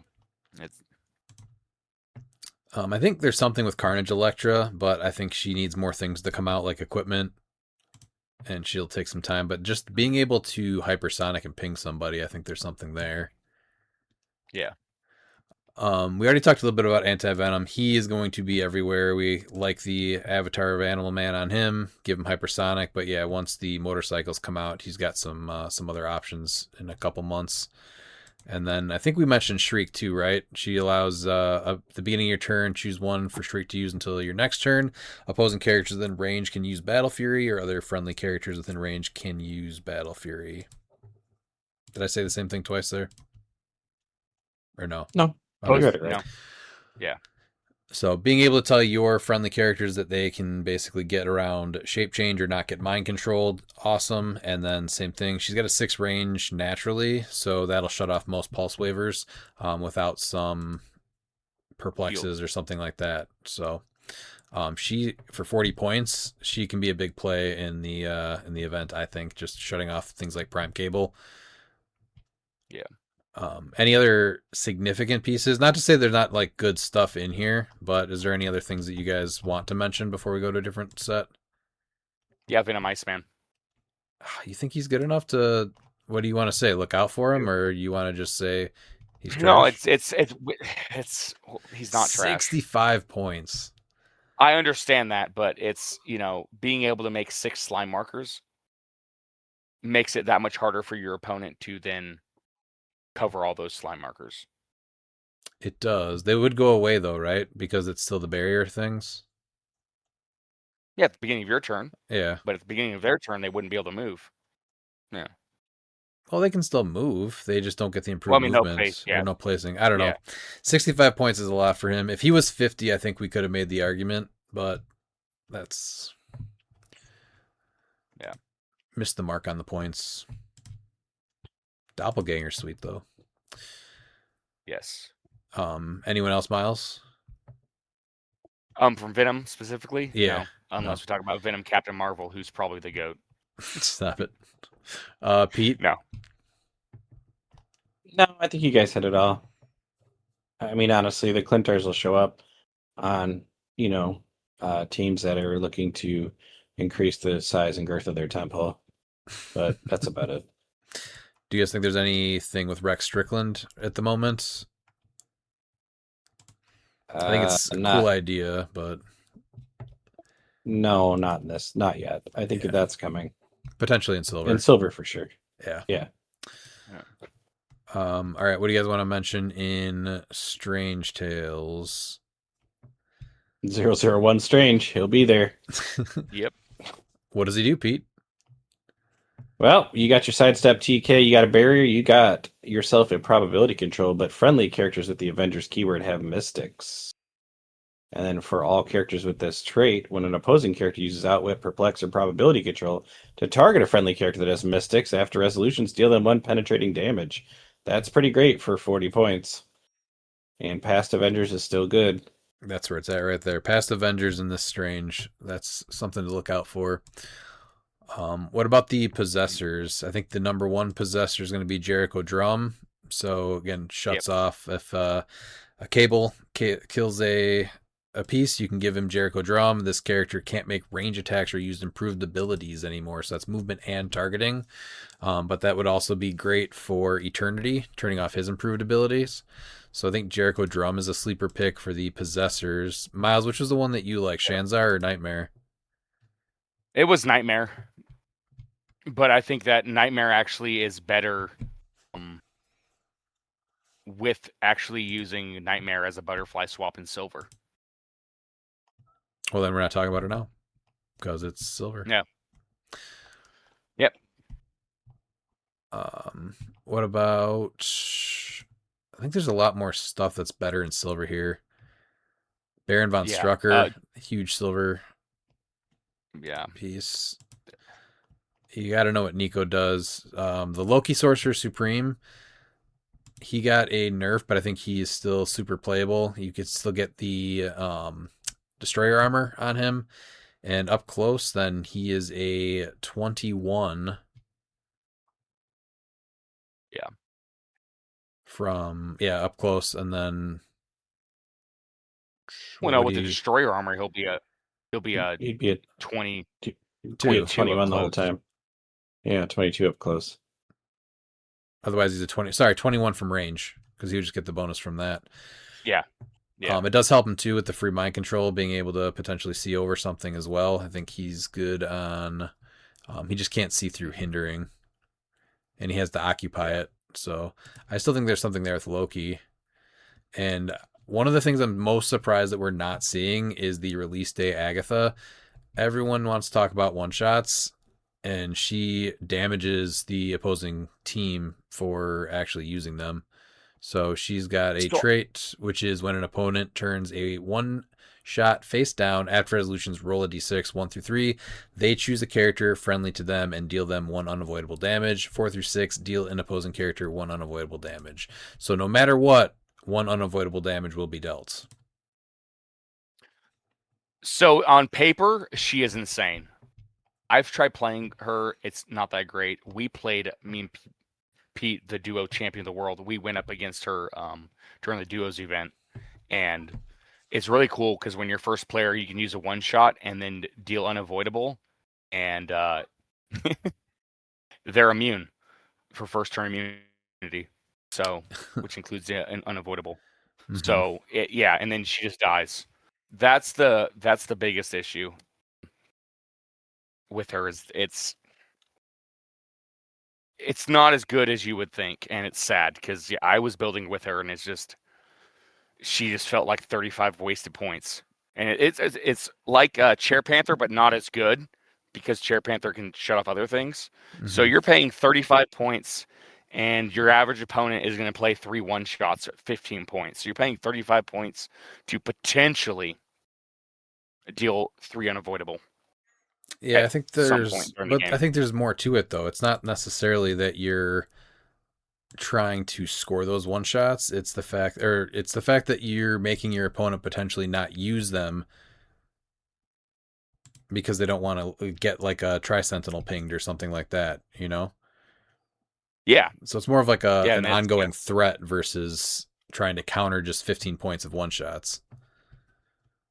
Yeah, because we had Tri-Sentinel on the team, and it never came into play even after using the one shots because we had first turn immunity. And he's like, if man, she I had can't TK, kill it, huh? she'd get played all the time. Yeah. Yeah, I think the best thing you can do is the ring of TK with it, and then she's not doing it with characters though. No, and then having to be mystical theme in order to use the damage powers kind of hurts her. I think that if she's just on a theme team, I think would have been better. Mm-hmm. And so you're paying points for a damage power that you're not going to be using most of the time. And then what about legacies? Tri-Sentinel and Dormammu, I think, are the only two besides Eternity that we've talked a ton about this episode. Yeah, those are going to be your main ones. Ancient One and Shaman are interesting ones that I'm surprised have not seen play, but I mean, the sets are still rather new. I completely agree with Ancient One. I don't understand how he's not seen play. So he might. I just had all of my Ancient One legacy cards bought up off of eBay, so he is completely sold out now. So I could see people starting to build with him for sure. The 10 range and sees through elevated in characters, and it's your TK so he for 35. And then you give another mystical character of 50 points or less that Sorcerer Supreme, so that way after they KO something, you can turn a face down spell one shot back face up. Oh, that's right, yeah. Which is huge. So you can put that on, yeah. And so that's going to be like Eternity. Put him on with Eternity. You're like, okay, we're going to use this one shot, this spell one shot. Eternity's going to hit, now we're going to turn it back over. Mm-hmm. Yeah, I could see him start to pick up play at Nats here. Dormammu, we know you get to roll the 3d6 or the 3d6s when you attack. You can give that power to one of your characters. Then they just take damage on the dice that's not picked. And then Tri-Sentinel got the errata that stops the ping damage from happening from multiples. So it just happens with the one. But both are really easy to kill, I think, but do a ton for their points. Anything else from the patrons? Crank your Hogarth. Yep. Freely, as much as possible, in public, in private. Right, Miles? Yep, you're cranking your Hulk Hogarth. Brother, you're going to say your prayers, you're going to eat your vitamins, and you're going to crank your Hogarth. Okay? So all 3 are 10 points. You have Agamotto that's going to give you Outwit or Prob. If you have Outwit or Prob, you can use it regardless of line of fire. Oster is going to give you the ability to heal the target one click after they've been probbed or perplexed. And then Hogarth is going to let you use Outwit or Perplex twice if they can use it. I like Oster a lot too, actually. Oster's actually really good with Space Ghost. I've probably used Oster more than the other two, but they're all 3 of them are good. Again, worth Agamotto actually gets replaced by a 5-point terrain. So sure, but it's terrain that takes away from your terrain then, and can be taken away if you're not first player. Yep. What about X-Men? Anything big in here? We have talked about Cable. I can't believe Leech is not getting played. Right? You know, this is going to be a tough call, and so you're banking on Eternity seeing play. Prime Bishop. I mean, That would be a good if you're play. thinking, if you think Yeaton and Skeeton's going to be a thing, maybe Prime Bishop's going to be your prime. You get a little bit of smash and bash, and then you're going to get some Yeaton and Skeeton with Bishop to So protect then, you from the Yeaton and Skeeton. And then you're like, okay, we want to protect against the smash and bash, and so then you're going to be teaming him up with a lot of brutes and Okay. Titanium. I think and he then needs what Animal happens Man that for day is you see Invincible. no eternities the whole day. Yes, that's it. Yeah, no, Play but for Bishop. Oh, the Yeah, Morph Bishop with alternate Animal. card. Comment- I know people are still trying to hunt down that alternate card that allows you to He's bring great. back, basically a revive for an X-Men. hmm And that morph is just amazing anyway. Plays way above his point cost. The common Chase Wolverine is a really, really good attacker for 60 points. Get the longsword for free. He's also Brute. We love Brute. With the change to Ares, giving him Animal Man, I think is crazy good. Oh, I agree. I like that a lot, actually. He knows where to finish. He does. Wolverine always knows where to finish. He's the best at what he does. And what he does. That's And finish. what he does isn't very nice. Yeah. yeah, he takes Morph. candy from babies. You know who's still not good? Bastion. But somebody The wants to take rare. him to Nats and play him. The rare. Yeah. Yeah.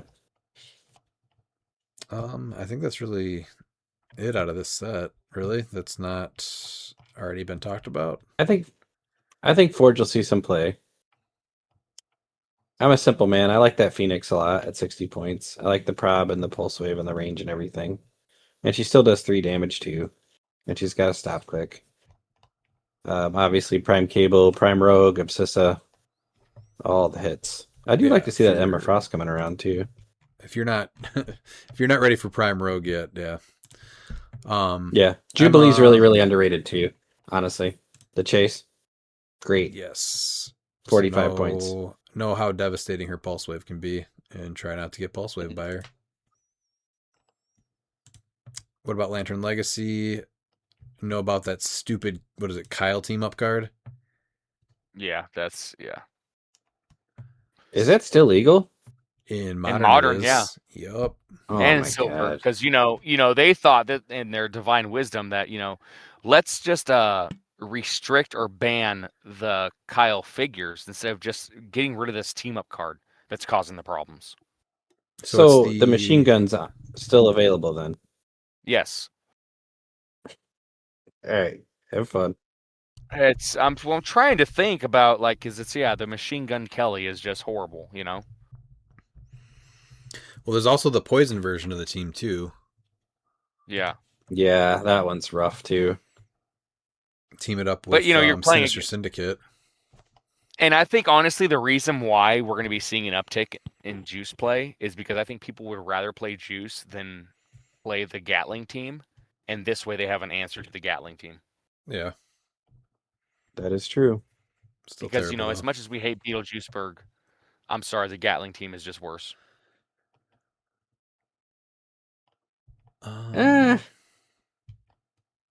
We have a Neither one's recording good. of Bookwood, getting gatted up. So, watch that game to look how fun look how fun that game was. Listen, that was terrible, but that recording was amazing at the same time for really different reasons. And I don't even know what was worse, the fact that he got gatted up or that we were roasting him so hard that his girlfriend had to defend him. So I will say, he had a chance and he missed his attack, or he got probbed out of his attack. I think he got probbed out of his attack. Things could have gone a little differently in the beginning, but it went downhill very fast. Yeah. And again, not to say that there's nothing else that's good in Lantern Legacy, but just the big stuff to look out for. What else did you guys want to mention? We already talked 027 Hal Jordan. If you want to play free actions and you're worried about the Gatling team and a few other things, I mean the Indigo Power Battery can potentially be good. You just bundle up towards there, and then friendly characters in range can't be targeted by opposing characters more than 3 squares away from them. So then you're able to stop the yeetin and the skeetin and the gatling. Oh, Prime Lobo. I know there's still You people think that so don't. in Modern? Oh, for sure, still. And people still don't Okay. understand how he works also. So a couple things are, you're not actually using team player. We talked about the flight ring. That's not team player, even though it has the same effect. And team player is uncopyable, so you can't copy team player and use that way. And then if he is on his card when the game ends, you do score him. Yeah. And you still get to use team abilities. Don't forget that you also get the team abilities that your opponent gets, and including uncopyable ones like Cosmic Energy and all that. So, no, he is really good, and people will play him. So, knowing how he works, I think, is still important. Yeah. But we talked about Jon Stewart. Everyone should know Animal Man by now, and the chases aren't stellar, right? Guy Gardner will probably see some play, but he's pretty straightforward. Yeah. He does a ton, so just don't forget that he has Giant Reach 2 and Precision Strike. So when you count out his charge, don't forget that Giant Reach 2 like I did during a sealed game. And that he also heals too when he hits. So Guy's doing a ton, honestly. And you don't have to worry about shape change top dial. So he is he's a beast of an attacker. And he can generate both constructs, red and violet, the same version. That Superman's good. I hate to say it, but he's hard to deal with. He is. I hate to say it too. Gosh, I'm not gonna say it. This piece is still trash. If you want to play it, sure, okay. It can do good in a monthly, but guess what? You're not scoring any points. That's fair. I'll back you, Miles. Yeah, not good. All right, Legacy Sinestro's going to be there. Know what he does. Sister Circe will get played. Al Jordan, what do we think, boys? He comes and he goes. Nah, he'll see play. People are still building with him. I do want to say with Sinestro, even though he's got a 10 range perplex that you generate a construct, it still needs to be within 6 of Sinestro who generates it, otherwise it immediately gets KO'd.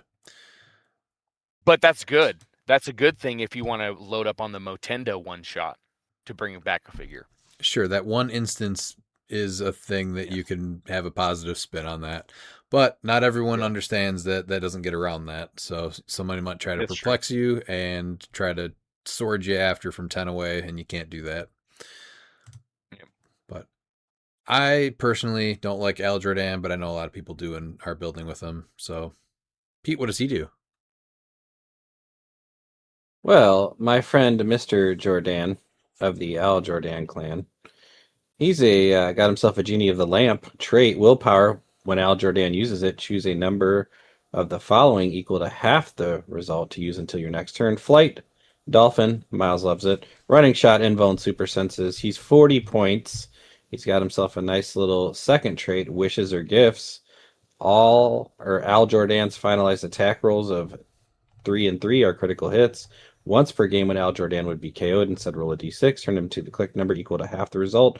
Protected Pulse Wave, so a little hard to deal with, and then he does have a nice little damage power in his first 3 clicks. Probability control, once per turn, Al Jordan may re-roll a single d6 roll made by a character within range and line of fire, and he's got way above average range now at 7 with a single bolt. And a stupid genie hat. And he's mystical. Mystics. You know, And it's he's funny, mystical, speaking too. of genies, do you know whose best friend was turned into a genie? Aladdin. Iago! I love Jafar, but he took advantage of me, and now I want to be friends with a monkey. All right, I'm more than a talking bird. Is that supposed to be Gilbert Gottfried? Yes. I don't know what's worse. if that was a really bad Iago or really bad Gilbert Godfrey doing a really bad Iago. It's a you rabbit, you rabbit. Oh. All right, we're gonna head over to Smash and Destroy. Are we thinking? Oh, we What? we know what's getting played from here. Abomination Yeah. with Animal Man and Kill Cap. So that's all stuff that Primus you should be getting know. played. Absolutely. Primus should be getting played. Mhm. So should D-Cell on Brutes, on theme. Make theme amazing. Take it to Nationals, win with it. And then you can say, thank you, D-Generation Clicks, for showing us the way with Brute on theme for Smash and Bash. No yeetin' and skeetin'. And Miles will record you a personalized message as Iago. Absolutely. And you know what? I'm actually starting up a Cameo, so if you want a really bad impression of whoever you want, I'll gladly send them a message. I think there's some real profit potential there, Miles. Yeah, I'm creating a Cameo account right now. Green Scar, I think, is one of the top 3 excuses for Beetlejuice's continued existence. So, know how he works. I think having a map. Man, would he be a reason to have a map that has no blocking terrain at all? Yes. Yes. Well, there's many reasons to do that, but he's definitely one of them. Well, comprehension of rules and terrain isn't a good reason to play that, Pete. Whoa. Those are some hard accusations, mister. I have a question. Oh, great. Let's hear it. With the errata, the Spirit of Vengeance, Red Hulk, would you rather play him or Red King? Oh, still Because Spirit of one's Vengeance. 45 points less. Okay, just asking. Red King is terrible. Get out of here. That's one that I don't even think I bothered to pick up. Spider-Verse, Sinister Syndicate. I think people will attempt them, but again, Beetlejuice is going to shut them down super hard. Yeah. Is Don't it even bother. worth? Yeah, is it worth even risking that? No. I don't think so. No. Yeah. Spider-Ham, though. Still great. Another thing that might be beneficial with Eternity, if you can get your Yeah, so you pieces just go close to aggressive. Parademons. Well, if you can get yourself Yeah, close to and Venom, Parademons, too. then he can't shoot. Huh?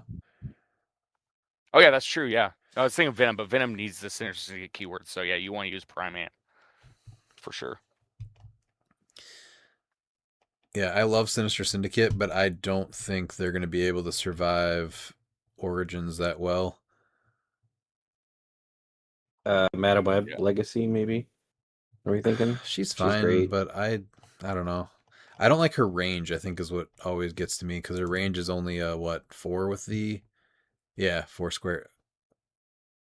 within 4 squares in line of fire, yeah. So I think she just needed a bigger range, so I'm not the huge fan of her, even though she's only 30. Miles, I have a question specifically for you. I'm going to answer it, though. If you go way back in our episodes, and it's hard to tell how far back it was because our episodes are so long, you were talking up Spider-Man. Is this finally when she comes on Nationals? This is her moment she's been waiting for? Said you're going to answer for me. Please answer for me. I mean, everybody knows my answer. No one's playing this trash piece either. You know what? I'm gonna have to disagree with you. As someone that doesn't yeet or skeet, you're absolutely wrong. Okay, you just have to know how to play the game. You have to have the answers. She has all the answers for everything. She's probably the must-play piece. Miles, did you take the time that I answered it to type it into Chat GPT? Because this sure as shit sounds like a Chat GPT answer. It's not. I'm actually on Cameo.com. I'm enrolling as a talent. So. Okay. Well, why don't you tell me what Iago thinks? Because whatever you're about to say is not right. Well, you have a spider, ma'am. And she's really good for her points. I just like what she does. That just sounds like the town drunk now. It's like Iago got into the rum. Slowly, yes, became less Gilbert Gottfried and more local drunk. I don't get paid in money, I get paid in whiskey shots. Are we good on the set? I think so, actually, because the coolest thing in it is just going to get shut down by Juice. So, on to Collector's Trove. Does the Ultra Chase Collector come back? Maybe. Does Juice completely nerf him? Kinda, yeah, for 200 points. I'm just trying to think if there's Yeah, any cooler then no. equipment. Venomax has come out. I guess All Blood, and all that gives him Battle Fury, so that's not going to be great because then he can't range. Maybe when some other stuff comes out, we see some cool stuff in Batman. There's some cool things coming out. Maybe after Origins, he can come back for Worlds for one final run. Other than that, They get shut down by Juice the whole time. Know about the Loki battery for Juice, where you can just keep him out and just keep spinning Loki instead, because that's a cool, fun interaction. Is that it? Absolutely is. Yeah. I don't think there's really any sleeper things in this set anymore, or things to be aware of. No, it's been out long enough. I think everybody's seen it. Dr. Doom will still get play. Yes. If he pulse waves, does that go from him also? I think it does. A friendly one shot. Make count range and draw lines of fire from friendly characters named Doombot. Would that be instead of? Yes. It would go from him too, right? Yeah, it was. Yeah, because it was ruled for that for him and what's his name? With the scare ruling. Yeah. So you're still able to shut out their powers and Cyborg Superman Yes. too. Anything from Black Panther? Yes, Yao and Legacy Panther. Which we already talked about Yao, and everyone knows what Chair Panther does at this point. Hopefully. Ramonda, Shuri. I don't think there's much else, though. White Tiger Prime. She's good in a Beetlejuice world. Yeah. Prime Namor, if you really have to. No, nobody really has to that bad. No, honestly, no. So, strength of schedule. So strength of schedule has really made playing the game different, and this could be where Prime Panther actually. Prime Panther or Prime Namor? Prime Panther. Oh, I thought you said Prime Namor. Point denial? I did say Prime Namor, but that was a joke. Oh. Well, yeah, I think Prime Panther, like, legitimately. Yeah. What does Iago think? No. Well, Iago thinks that Prime Panther is a must-play, because everyone knows Agrabah and Wakanda are like neighbor sister cities.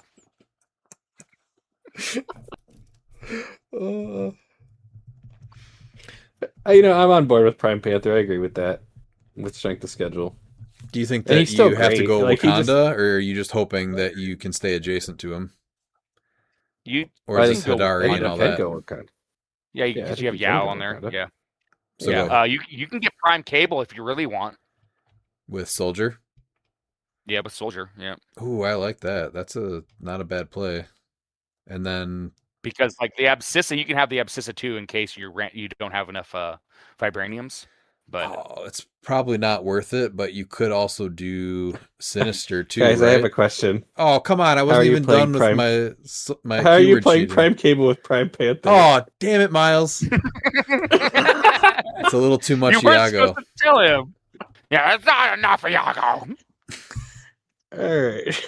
You're turning into a real Jafar. Jackass. Just making sure. Now, I have 100% in my mind built many teams with 4 primes on it before. And I'm like, man, this team's going to be awesome. But thankfully, Unit stops me from doing it in real life. Yep. Last big set is Masters of Time. Anything that might come back or worth Not for Degaton. Yeah, not for Degaton. Not for Degaton. What was the ruling with Blue Beetle, Miles? Well, the Blue Beetle works with the Venomax, so you can target a character of equal or less points, and if they're adjacent to a character's higher points, you can roll your d6 and delete them. So you can become Broken Matt Hardy. Mm-hmm. Well, I like that. I'd like to see Batman Swap do something. I just think it's such a cool mechanic. It is, yeah. I think there's a couple of weaknesses Sup- with it, which is why it never did, like having to choose at the beginning of the turn to do the Batman swap versus be a free action. So Yeah. with point denial becoming bigger, is Supergirl going to see an uptick in play because of the healing? Ooh, that's not a bad call, Pete. Finally. I have provided nothing but insightful content all night, mister. Because that's once per turn Swamp per Thing. character, right? Yeah. Oh, you can't play him with Beetlejuice. Never mind. Sorry, Miles. I know. I just read all the it's freeze. unfortunate. Yeah, I know. forget it. Somebody play Rip Hunter in his space butt. That's all I need to see. Yes. Nationals. Yeah. You can go ahead and just rip a fart. Caveman Wally West will be there. You know who won't be there? Prince Kal-El, because he sucks. Oh man, that guy was rough. The other Green thing I Man, think Bardley Quinn. is worth mentioning though is that Harley Quinn, people are still not sure that you can running shot pulse wave or just pulse wave for that matter without a target and give your friendly characters a +1 attack. You can do that. Anything else you guys want to mention? Any legacy cards? Don't think so. Again, not to say that there's Flash not good Raptor. stuff, but just things to pay attention to. Vigilante, Starro. Those are all Solaris. Solaris is... But wait. Oh, never mind. Beetlejuice is there. Forget it. Can't do the free. Vigilante See ya, with the Solaris. Vigilante with the trick arrows. Or what was the other one you mentioned, Pete? Oh, the Flash Raptor. Yeah. Which you just have to damage a character by Yep. removing like elevated from it or something like that, and then you can place them after. Which Yep. I know Spectral people armor don't- or yep. Yeah, there's plenty of ways to damage it, so he's not a bad character to ping somebody and carry up there also. Yeah. All right, anything else you guys want to mention about being aware for Modern? No, I think we pretty much nailed it. All right, Yeah. sounds good. Anything from Iconics? Nothing? I don't think so. This isn't like a year ago where all the best stuff was Iconics. Yeah, I kind of agree with that. Could be missing something, but I don't think so.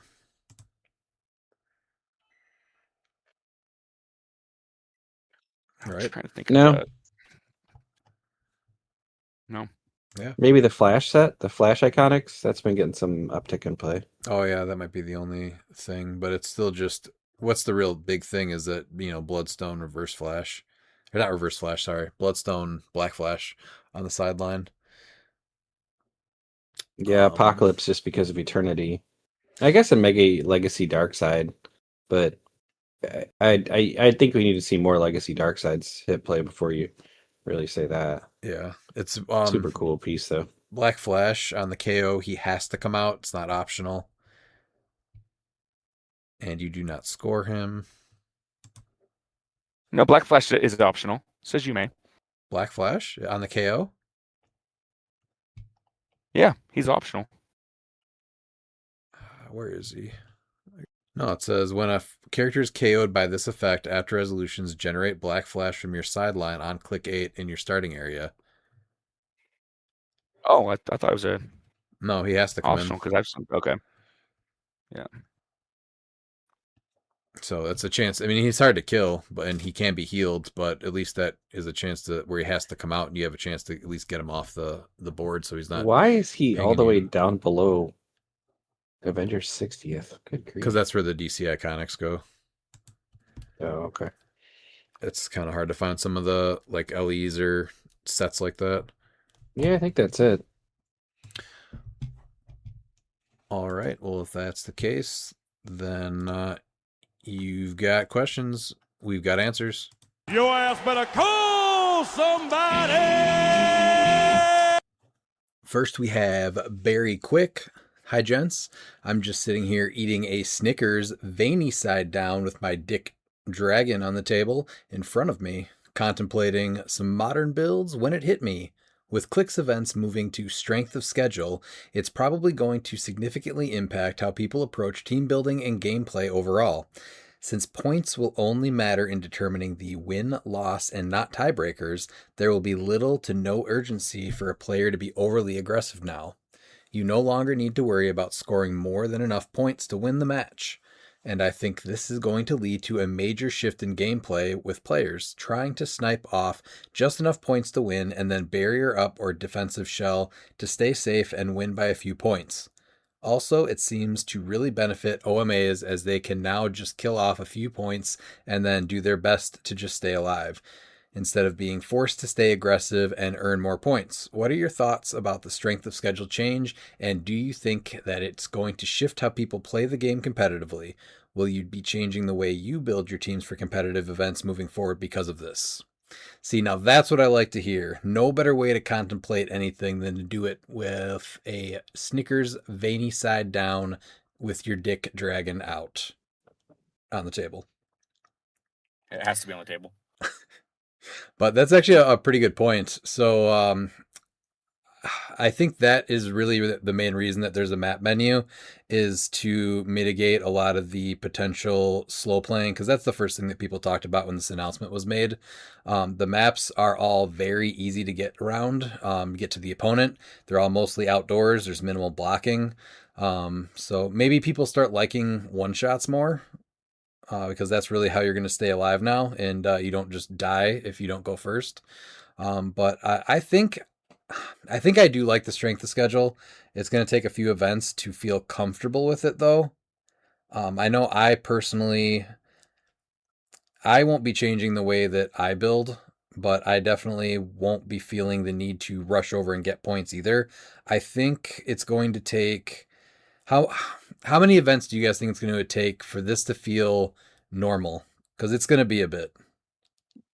Probably about CCO next year. Probably the second set of ICs, I think. So we'll get we'll get nationals. We're supposed to have like fall CCOs, right? And Yeah. it leads into worlds, and then I think maybe another series after worlds, like realistically. Obviously, if you're playing weekly but even then, I don't think that's really a good. No, it's just 3 games and done for fun. It's small. Yeah. Yeah. So I probably. I mean, honestly, probably not till Worlds next year.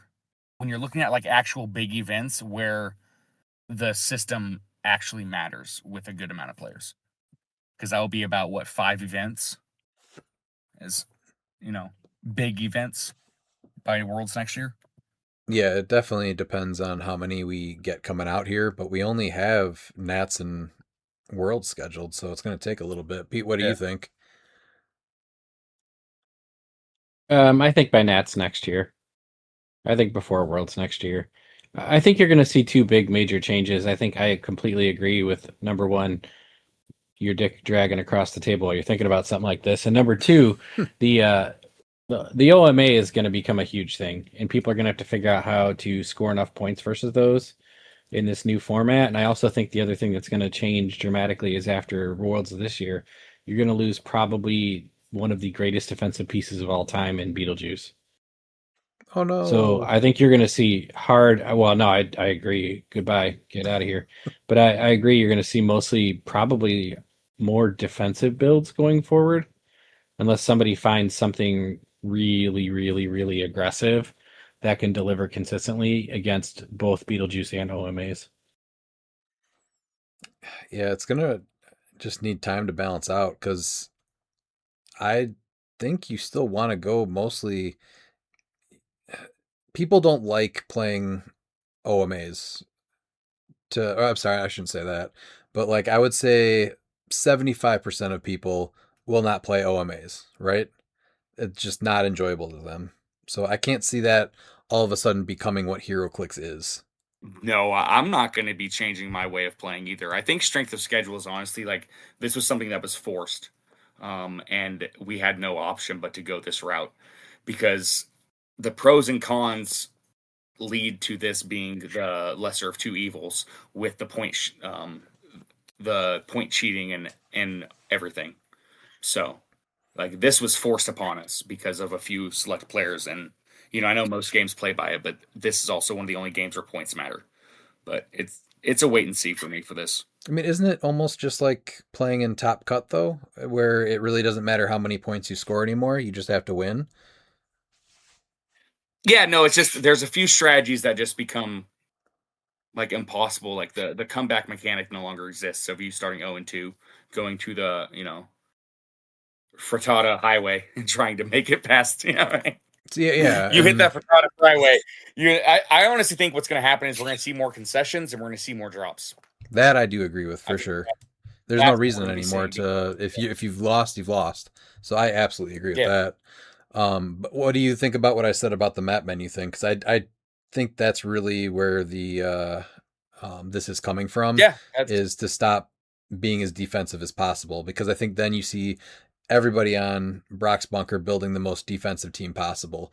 Because I like that map because it means that you can't just get to me turn one, but I'm not necessarily sitting back there trying to attack you with plants or something like that. yeah. This is where it's going to be growing pains. Mm-hmm. Because the map menu is, like I said, it's going to be trying to stop that. The problem is that the figure design just makes maps, no matter what they are, with the improved movement, improved targeting, a moot point. So it's going to take some growing pains for the map menu. And then, honestly, the fact that there's 25 paper maps unplayable just feels bad. Yeah, I agree with that. But I understand, but I still think that being aggressive is still the right way. The mental drain of you playing an hour each game is, I mean, I guess if you like doing that, I still think, if you can win early to get that break in between rounds, I think is more beneficial for you, especially when you're talking 11 rounds if you plan on winning worlds. What is your current thought on strength of schedule? Where are you leaning towards? I'm optimistic about it. I mean, we'll see how it goes. There's a few of my teams that like benefit from it, so it's really hard for me to give a concrete answer without me seeing it implemented, you know, and seeing how it works. I think there's been a lot of smaller examples of collusion that have happened over the course of events. So that not being an issue, I'm actually pretty excited for. It just won't even be a thing anymore. Pete, where are No, you no, I'm leaning just worried that. towards? Go ahead. As far I as was gonna go ahead and collusion, answer. The strength of schedule. man, I always take a wait and see kind of attitude. I think overall it addresses the collusion thing pretty nicely, honestly, because I think it completely eradicates any ability to do that. But I'm not entirely sure. It's hard to go from a game where we were so used to trying to score points, score points, score points, because how many times did you have a winning record and end up on the outside because you were, 3-2 and you just missed it by points, to now going to almost a straight defensive kind of maybe run off kind of strategy. Maybe that's just me and how I play, which is why I don't make cut a lot. But, like I just think it's really I really think it's just going to be more. I just want to see it. Like, I just want to see it. I think the good players and the great players are going to adapt no matter what happens. I think the map menu is an attempt to kind of discourage complete defensive shells and defensive builds. But with what's in modern, I don't even know how you do that now still, Right. right? Like if you let every map go, or even all the paper maps, you're still just placing premiums on pieces like Prime Rogue and pieces of equipment like things that destroy blocking or give flight. And I think one of the good things about it's going to encourage theme, because I got to tell you, I'm looking to go first every time Right. because I So think it just gives you a much better chance to win. maybe this was their push towards theme, is play theme or die. Yeah, yeah. The collusion players, I think, will, because it was sort of one of their problems too, was about the slow playing where they would like drag on turns and try and act like they didn't know. And I do like the fact that they did address that. That's like, come on now, it's your job to understand the erratas at bigger tournaments, and that's going to be considered cheating. So I was glad that they did add that in the article. Mm-hmm. So, but yeah, you just have to be more vigilant. It's not going to be every player. There's always going to be those handful, but you as a player, you have to be like vocal when you know that they're taking their time and trying to soft cheat or soft stall by like reading cards or taking 15 minutes during the beginning of the turns phase. And that's us as players. That's our job, to call them out on it and get a judge to watch. And that hasn't been happening enough. And that's still going to be an issue with a handful of players, and until it gets addressed by other players calling them out during the games to tell them, hey, this isn't okay. You don't need to be taking 15-minute trying to figure out what the optimized turn is. You don't need to take a 25-minute turn to it's, I shouldn't be able to cook a pizza and burn said pizza while I'm still waiting for my turn. Right. I think that's really the Yeah. number one thing to look out for now, right? Is just Yeah. being is someone being a slow player. Yep. And I don't And think I it's mean, gonna good happen. for them. Yeah, and I mean, good for them for trying to be proactive and making changes that we've all asked to see, short of, things like the new updated comprehensive rule book and an actual definitive, piece of paper that says if you do get caught cheating, here's what happens. But it's steps in the right direction. They're trying to improve the game, they're trying to improve the experience, and they're definitely trying to improve integrity of big events. And so I think that's a great thing. Whether this is the final version of it, I doubt that highly. I think there are things that they're going to see that get exploited in this, and they have to address that too. But man, what a strong statement to come out of the box and make this change before Nationals and Worlds this year. This is the biggest step forward, I think. Obviously, map menu a little bit of a step back, but I think overall huge step forward. Then I don't know if we've seen this much like positive movement before in the last 7 years that we've been playing, Pete. Yeah, I agree. And I think my biggest problem with the map menu is essentially twofold. Number one, it discourages you from buying product or maps or anything, because you're only going to get to use what's the percentage we figured out? 20%? Miles did the math. So Is that right? so there's 25 paper maps unplayable. So there's 47 paper maps, and only 22 of them are playable. Okay, so less than 50%. And my other problem is I think the map menu, as it is applied to silver, is going to be a problem. Yes. That's the big miss right there. And I think, silver's going to suffer for it, unfortunately. All right, let's go to Brandon Michael Bruner.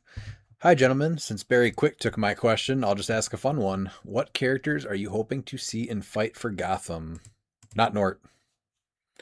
No, actually. Well, no, we already have Nort. Yeah, so I don't think we need another one. We don't need two Norts in Modern. You know what we haven't gotten though in a while is a Batman, a Superman, or a Wonder Woman. So I'm hoping that we get all of them in there. Yeah. Man, I'm just so excited for Dick Dragon and the Dick Dragon crew and Bulge. So you're saying that Dick you want to Dragon and see Bulge, baby. Dick Dragon and Bulge the most? Yes, Or is it Beach? absolutely. Is it Beach? Bulge. No, so this is going to be a real big deep cut, but we've already seen him with other Legion of Super Pets. He's actually probably like the first, big super pet for the Legion. That's Rex the Wonder Dog. What is he from? That's who. Rex the Wonder Dog is from Rex the Wonder Dog, a series from the 50s. Yeah, but is he based off of what is it? Cryptos for Superman. You have Ace that's for Batman. No, he's Wonder Woman? It's just no, it's just like Ren Tin Tin. Oh, is Wonder Woman a little pissed that he took the title Wonder? Well, maybe. Who knows? Yeah, he's a white German Shepherd. Yeah, no, I think it'd be awesome to see him. Okay. We need Rex the Wonder Dog, so that's who I'm hoping for. On a serious note, I would have liked to have seen some characters like Aztec, who's a character that I was being serious. I'm not joking with Rex. Well, no, I'm not saying you weren't being serious. Okay, he had a real interesting run in DC Comics, and I would have have we seen like an Azrael or anything? I don't think so. No. Oh man, I always love that guy. DC. We could see a good Gambit because they did Nort really good once, but maybe it's time for DC to give a crack at Gambit to see if they can make a good one. That's not how it works at all. Oh wow, yeah. They could. DC sets for me are always a little bit different. I could list a ton of stuff that I want to see in any upcoming Marvel set, but for DC sets, they always deliver, and I just enjoy the reveals. So I don't know enough characters to be excited for any storyline, but I would have to say just the villains I get more excited for. But I just kind of enjoy the reveals a little bit more, whereas I get a little bit more upset or look forward to more things in the Marvel set. How do you feel about multiple characters in a set named Dick, like Dick Grayson and Dick Dragon? I hope there's at least one more. Maybe we can also get an Iconics, and because we can talk to Warren Beatty about it, and we can get Dick Tracy. That'd be Just have cool. a team of Dicks. Yeah, Icondix. Man, Yeah. Icondix. Detective Yeah. coming back in a big way if they get Dick Tracy. Oh, I would So, love that. Wizkids, if you're listening, talk with Warren Beatty. He owns the rights. I'm sure he'll be glad to work something out. What's the story? Did you hear the story with that? Where like every year he puts out a Christmas video so that he keeps the rights Yeah. or something like that. What's the Yeah. story behind that? I forget what it is. He That's- puts out that's a pretty much what it super. is, yeah. He puts out this super petty Christmas video every year so that he can retain the rights because it counts as a movie or something like that. Yeah, and that's what Marvel did in the '90s with Fantastic Four. Like they told the actors they were making it with what's his name, Roger Corman, but that was it. They just said we're gonna pretend to make a movie so we can keep the rights. So as long as like you have something in production, like make something, like you're able to put the rights in and everything. Yeah. It's petty as hell. I've been really wanting to see his little Dick Tracy shorts, but I don't know where he posts them. Yeah, because I don't even think they're up on YouTube. I could be wrong, but I don't remember. I'll have to look up that little tidbit. All right, let's go to Rob Peterson next. I have an interesting thought experiment for you. You can do it now for current figures, whether they be meta or not, but we all tend to be the most critical of the figures that see the most play. We have gotten so used to figures doing so much for their points that I feel we have collectively kind of lost sight of what is and isn't good in the game. Why would anybody play X in the game for 75 points when Y figure can do the same thing plus more for 65? Knowing fully well that Y figure is undercosted for what it can do, but if Y figure is undercosted, why are we so down on X figure? When talking about figures that just miss the mark by being what you consider overcosted, you tend to start assigning arbitrary point cost to them and saying if they only costed X amount less, they'd be playable. The thought experiment, take any of these playable meta pieces and add points to them. At what point do they become unplayable non-meta? This would be an interesting thing to do during set reviews as well. Just throwing out for example. For you, Animal Man from Lantern Legacy, at what point is his point cost too much to consider him useful? 10 points is a steal for the versatility, but is he still seeing play at 15, 20, 25? So let's start with that one. I think easily you could see 15, just like a bike, right? Yeah. But you're only picking one power, and a motorcycle gives you 3 for the game. Can't be reset by any duration, like Pulse Wave or something like that. And he is also giving you Dolphin and Flight. I think, honestly, 20 points is where it becomes out of hand. I think Animal Man would then see more play on the main force just playing him because of how good that piece is with that. Yeah.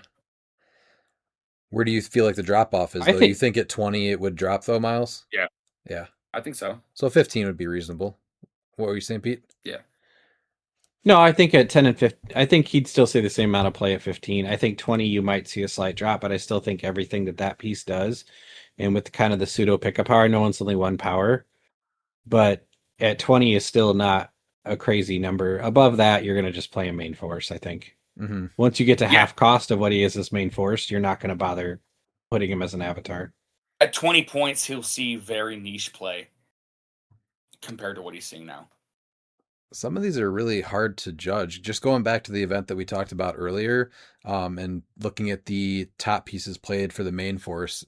So the Fennex Pog for 10 points, I think you could easily double that 20 points and it still sees play, right?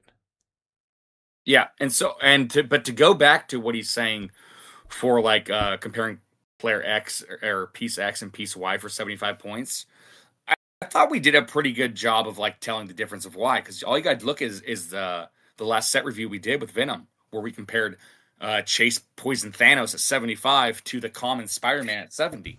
Yeah. You're getting way more value from a common for 5 less points than you are for a Chase. Yeah. I agree. That should be looked at. So that's where, and they are missing the mark with and whenever we do that added with Lantern Legacy, where it felt like they added the ring to every character that had a lantern keyword. And if you made every one of those characters 10 points less, instead of accounting for them to have the ring all the time, they'd see more play. Mm-hmm. What do you say about? I really like this question because I really like the fact that you can look at pieces in two different things. Like you look at them at like, holy cow, why aren't you playing this? Like, Rip Perdegaton, but at 20 points or 40 points, he was still amazing at 40. Even if you took away the one power that they said was the problem, and that's replacing characters. At 20, he's just amazing though. Mm-hmm. And then, so at what point would you say you're never touching that piece? Well, probably full dial maybe. But even full dial, he still wasn't bad. But no, then you go to other things where you're like, I can't put this on a board like at 100 points. Mm-hmm. Like you can't take a third of your build to do this much of inefficiency, because HeroClix at its core, because it is a point-based team, you have to find some efficiency in some places. There are things that absolutely you could double their points, they'd still get played. That Phoenix Pog, 20 points, sure, every time. No problem. Yeah, 20 point. Yeah, TK barrier leadership, absolutely. So Right. a good example is that Timebreaker Pog, because I've added it to quite a few teams, and then I will take it off because I don't like playing 25 points for it. So do you think that it would drastically... So now going back to the Phoenix Pog, do you think it would drastically drop off once you hit 25? Because once you hit 25, you can start finding more pieces with leadership, and that's the number one thing. The TK, the barrier, that's all stuff that's kind of a bonus. And I think that's why he would still, that the Phoenix Pod would still see play at 25, just because of those bonuses of having barrier and where does it TK really drop plus off then leadership. for you? 30? 30. Yeah. 30. Okay. Yeah, and then using Perdegaton as an example, that's exactly why we didn't see a lot of pieces played. The same thing when the porters were available. You're not going to pay equal points or like 15 more points for something that doesn't even do as much as that figure. Mm-hmm. And so it's less down on the figure and more down on like, why are you only making certain figures like this instead of trying to get more figures in this point value that does this, so that you have options. That's what I prefer. Like Degaton, like that's the entire problem with Degaton is even if you remove that trait, it's just like he's better than anything else in the game at 20 points, period. Like there's nothing equals to him. Is it the combination of powers too? Like it has to be, right? Like, because leadership, unless it's just built into a piece, most of the time you're looking for something low cost to get leadership on your team, the right? protected pulse wave prob, the sees through characters, his improved movement, improved targeting, like everything. But on top of him placing figures, like even if you just remove that trait, the things that he does for 20 points is just stupid. Because you can look at other figures like around his cost that you could look at like similar supports, which would be the kooky Scarlet Witch for 25 points. She has TK, Perplex, Outwit, and Prob. I would And rather there's see still, like- more people on the board, though. So I like to see more people at lower points. And I would, like Miles, what you just said, I want to see more pieces that do more things at less points versus have everything cost a little bit more to even it out. Yeah.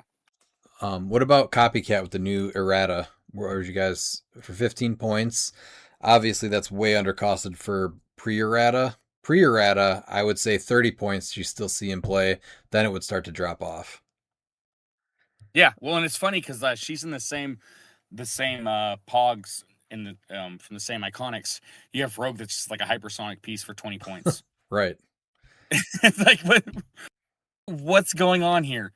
Yeah, I think I think 30 points pre-errata. And then I think if she was 30 points, I don't think she would have been as much of a problem, and she would not have got this errata. Yeah, that's a good point. Even 25 points. What about now? Do you think she's okay at 15 with the way she has to be adjacent? I think so. Yeah. She's still powerful, but I mean, with that, okay, I can see her at 15 points. But when you compare it to the Pogs that she came with Rogue at 20 points, that was just a hypersonic piece for 5 more points. They're like, this doesn't make sense. She should have been 25 points to begin with. And unique. Definitely unique. Pete, what about you? Copycat, pre-errata, post-errata? Honestly, pre-errata, she probably would have still seen play at 45 or 50 points. She is everything. She's everything you need on your team in duplicate pre-errata. She's And still everything one that's click. probably on par. But everything that you also need on your well, all right. So compare it to like incredible retail, right? Like she's everything on your opponent's team and your team based on spacing. Post errata, I think she's fine at 15. I think she would still get play at 20 or 25, honestly. You do, yeah. Yeah, if you're saying that Scarlet Witch is a comparable support figure at 25 from Cookie Quartet, and I completely agree with that. You know, having another one of those on the board and not being the exact same as Scarlet Witch, being able to pull other powers from other people whenever you want to do it based on adjacency is huge. Mm-hmm. So I think, but she always should have been unique. That was just ludicrous that she wasn't. So what about Nico Manuru? For everything she does, she's not a huge attacker. She's going to cost 50 points, no stop click, but she is pick a power, TK leadership, and you get the 3 one-shots. 75 points. I think she still would see play, not as much. I think that's probably her max. See, I think she instantly falls off at 60. I That's think why I 60 say is where I would 75. stop too. I'm saying 75 points would be her max. She wouldn't be seeing as much play. I think 60 is probably, if you're talking about just everyone still playing her and adding her to teams, it's 60 points, because you're talking an average of 20 points of one shots that you get for free. So then she'd only be worth 40 points. And you're like, yeah, that's totally fine. If you're talking now 75 points to where now you're like, okay, it's 50 points plus the 25, that's when I think it gets too much. What about Black Panther, Chair Panther? 30 points for blocking 2 sideline pieces and being able to remove a token. I think he could add, honestly, I think if he was 50 points, people would still play him. Really? I think he instantly drops off really quick too after 30. I think he drops off after 35. Yeah. The only reason why is because of the sideline. Now, so honestly, I don't think he's as much of a must play with how much sideline elements games there are. I really don't. Mm-hmm. And if you're a team that's building depending on 1 or 2 one shots, you're building wrong, and you just need to rethink your build philosophy. I don't think any team should honestly worry about Chair Panther now. What about Reverse Flash? I would say 50 points, he still gets plays as a prime. Yeah, I mean, so I'm trying to look at like the other efficient primes. I'll go 60. I think you can get him for 60. Would be his ceiling of playability point wise. As a prime? Yeah. Okay. Pete, where are you? I would go 50. 50, he's still an ultra efficient attacker. He still does a ton of things. I mean, he'd still get play at 50. At 60, he would still get play at 60. Miles is right, but he would not get as much play. No, people wouldn't have a problem paying 50 points for him. When I'm saying the ceiling of the points, I think that's like the max points of them being playable. When I say 60, I'm not saying I'd be. That's the ceiling. I think 50 is a perfect. I just don't want to say the same 60, answer. So I'm saying the ceiling drop off a lot faster for me than for you.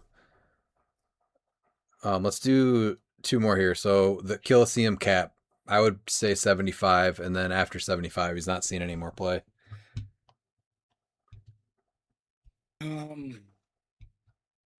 So I would. Yeah, I would honestly. I think you could bump him up to 80 points, and he'd still see some play with a Mjolnir in play. Pete, what about you? He is such an interesting piece because he is really two distinct strategies. Either you're hyper aggressive or you're hyper defensive. And I honestly think with what you can equip him for free, I would agree that I think 80 would be before you saw the fall off. Okay. At 75, he would still. I don't think he would fall off at all at 75. Right after 75 is where I would say, but we're close at 75 and 80. Yes, I'm. So you're saying like you're cut off. I'm saying the max points. If you go any higher than that, they'll see a little bit of play at the max points.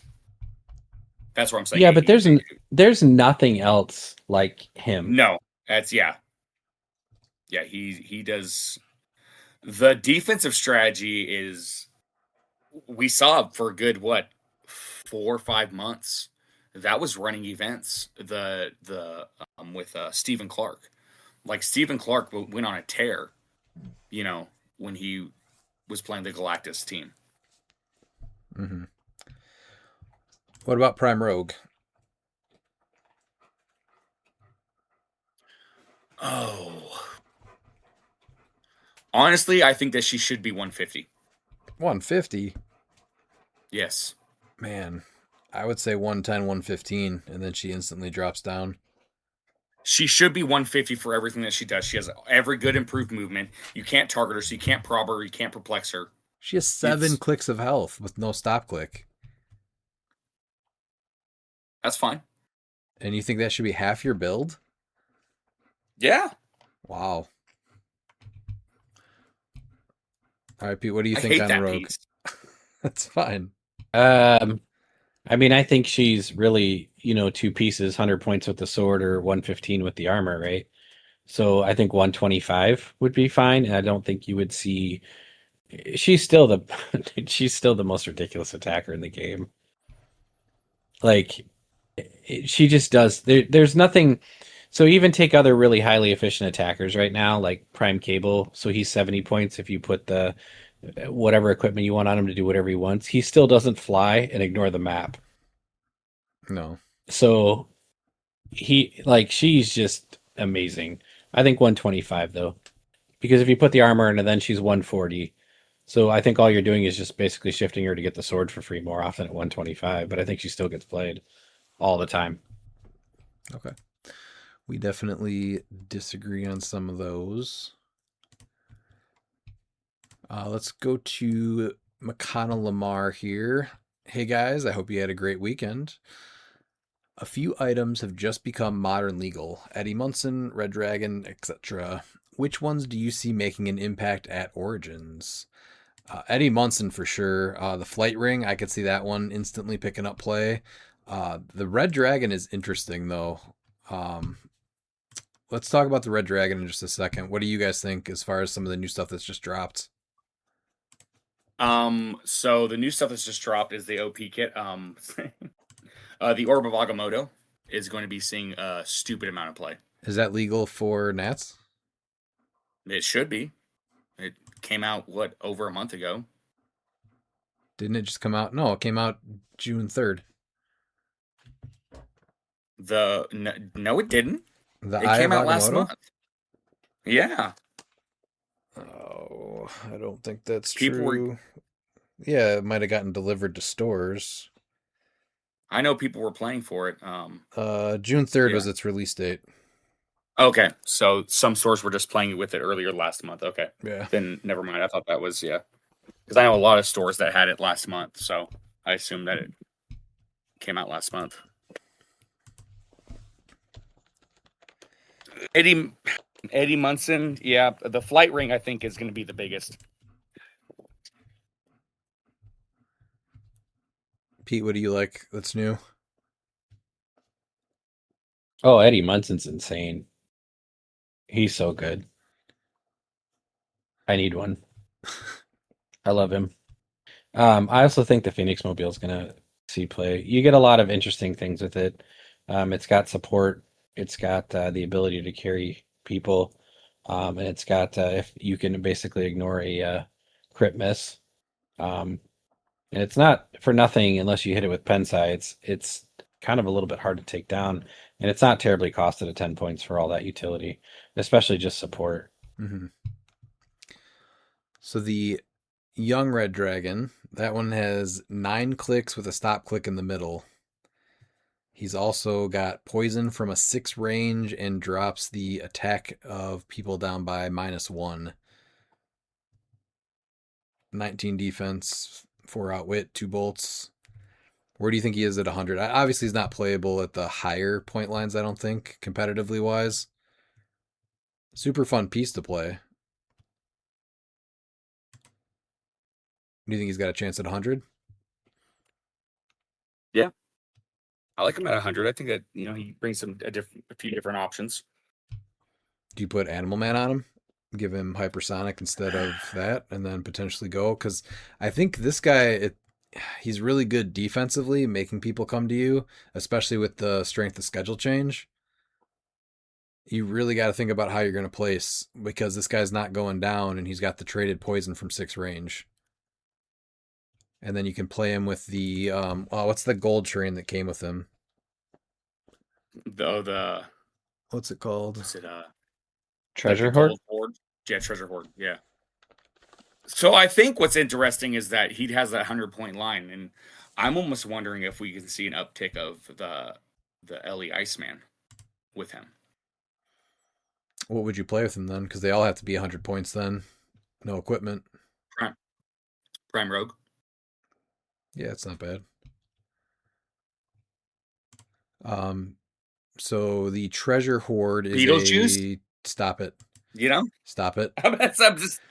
There you go. Yep, that's the team. Juice, Dragon, Iceman. He's not sidestepping then. He's not poisoning. He's not getting played with Beetlejuice. All right, Treasure Hoard is a 2x2 hindering terrain marker. Characters with the dragon keyword occupying this terrain marker modify range and defense +1. Would it be worth pairing this also then with Eternity? Because he's got all the keywords, so you can give him a 13 range, and Yeah. I think is he a printed 17 on the top? Printed 17 defense, yeah. Yeah, so he'd be an 18 without doing anything else to him yet. Yeah.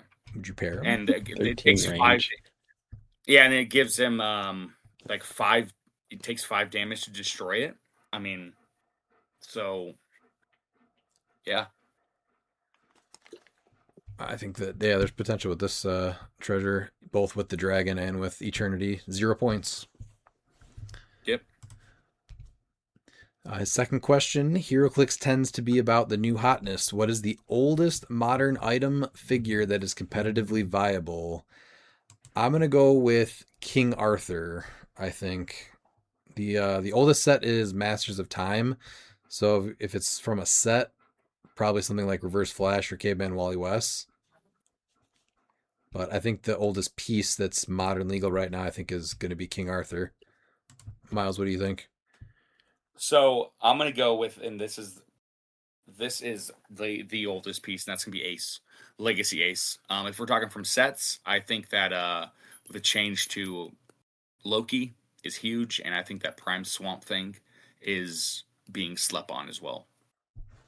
Even if Juice is in there, it's kind of iffy, but and then that Legacy Ace, Juice kind of nerfs her too. So, see if we're going to be considering Juice in the mix. Yeah, I think you got to be right with King Arthur. That piece is so good, just keeps getting better with the different things that comes out.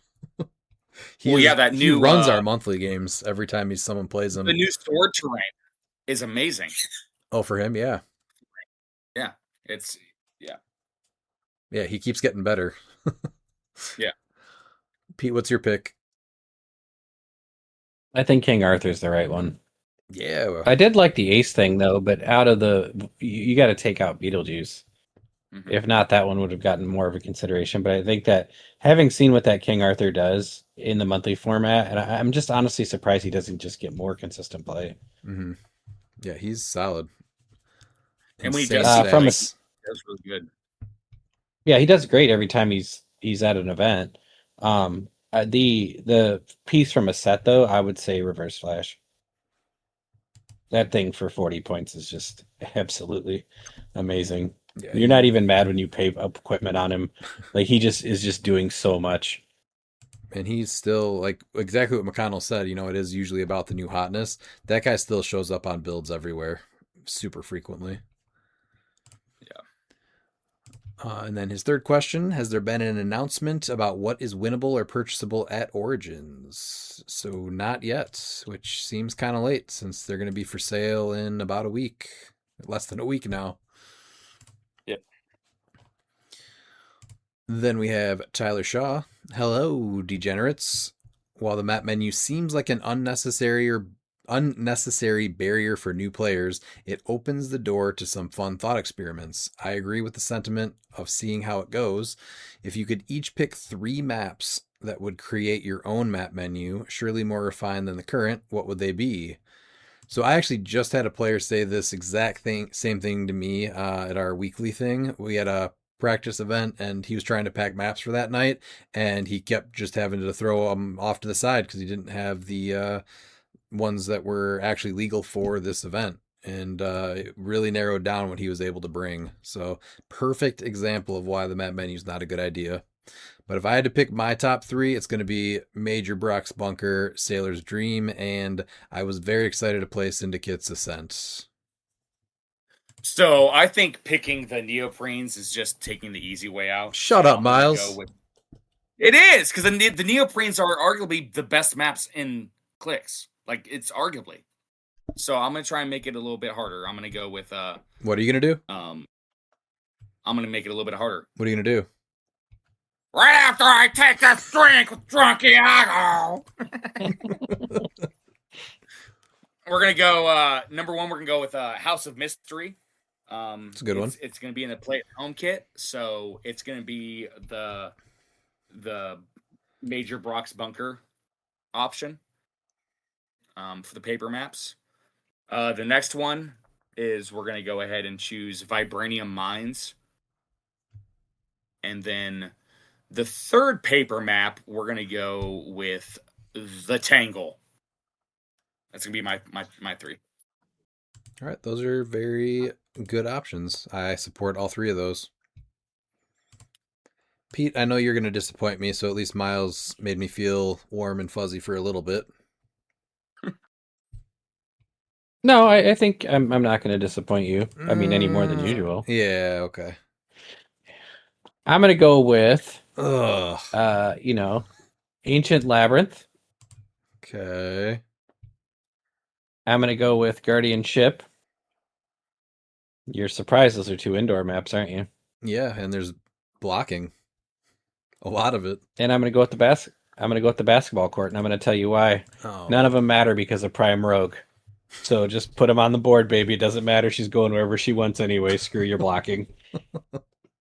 Is that one not playable? The basketball court? It is. The basketball court is. Ooh, gotta go again, Pete. Well, the basketball courts. Oh, they can't be ones that you can play? Oh, maybe you can. I don't know. It says more refined than the current one. I also wasn't going to give you the satisfaction of taking a neoprene map, but I do like Sailor's Dream a lot too. Yeah. What were you going to say, Miles? I'm saying no, yeah, because the Wakanda, the Vibranium Mines was also on the map menu, but oh, you're right. I added House of Mystery and Tangle. Bad. I'll miss both of those. But Vibranium Mines is on it. I do like that one. I'm not sure if it. But Drunk Iago, I take Ace Street, Ace Chemical. I told you. Iago's lost and he's just completely drunk. That's Aladdin. We need Agrabah. The majestic map of Agrabah. That's what we need. Just sounds like a horrible Roddy Piper impression. We got the coconuts. It's becoming progressively more drunk Roddy Piper than it is drunk Exactly. Iago, and I like it. Oh, Hulk Hogan thinks he created WrestleMania. There's nothing without me. All right, Tyler's next question. Sir Maps Peterson, royal knower of, he has great maps here. We know what the terrain on a map you would design would look like. However, if you could each design a map, what would the theme be? Surely some pocket glizzies hidden there somewhere. I'd like to get some Halo 1 multiplayer themed maps. And it'd probably be a little harder to do with the 16 by 16 now. But the more terrain, the better. I want to see blocking, elevated, hindering, water, all of it. Miles? Yeah, so we're gonna do this.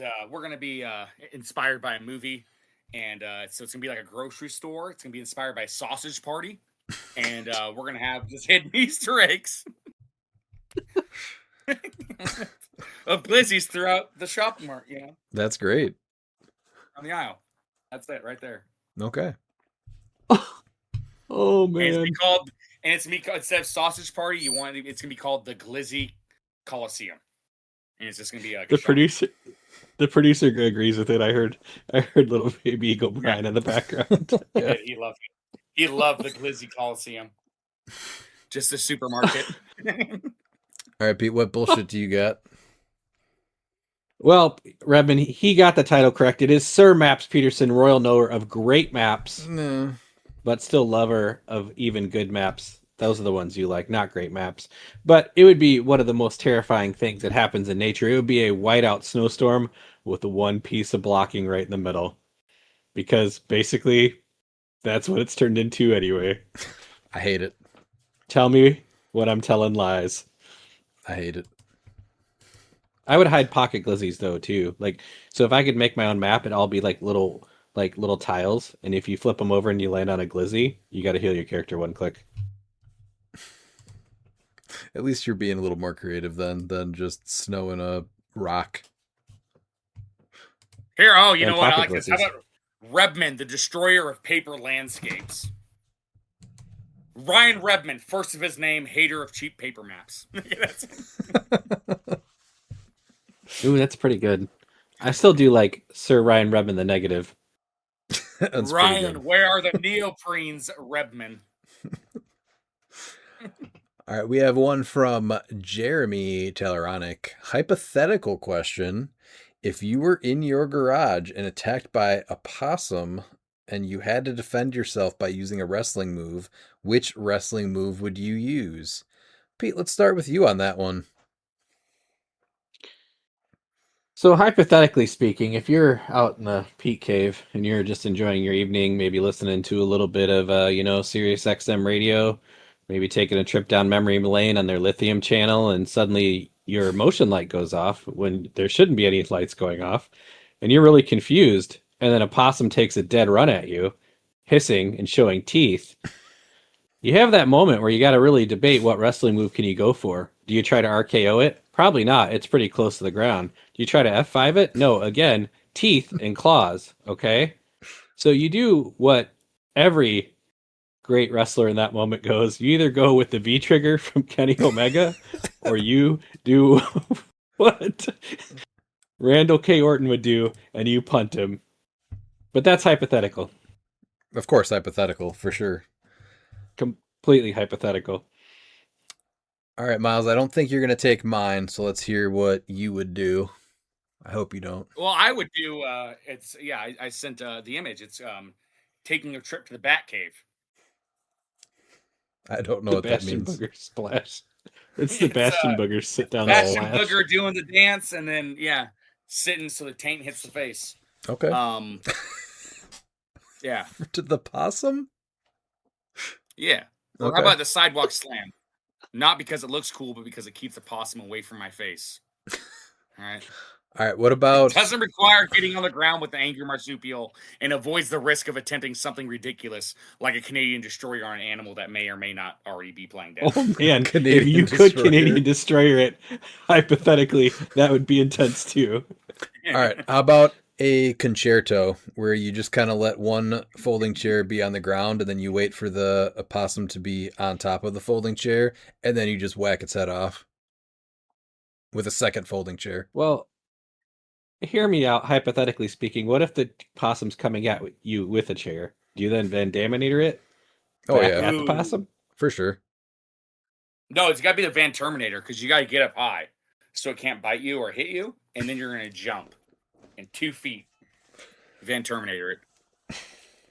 We should really figure out where Jeremy got this hypothetical question from someday.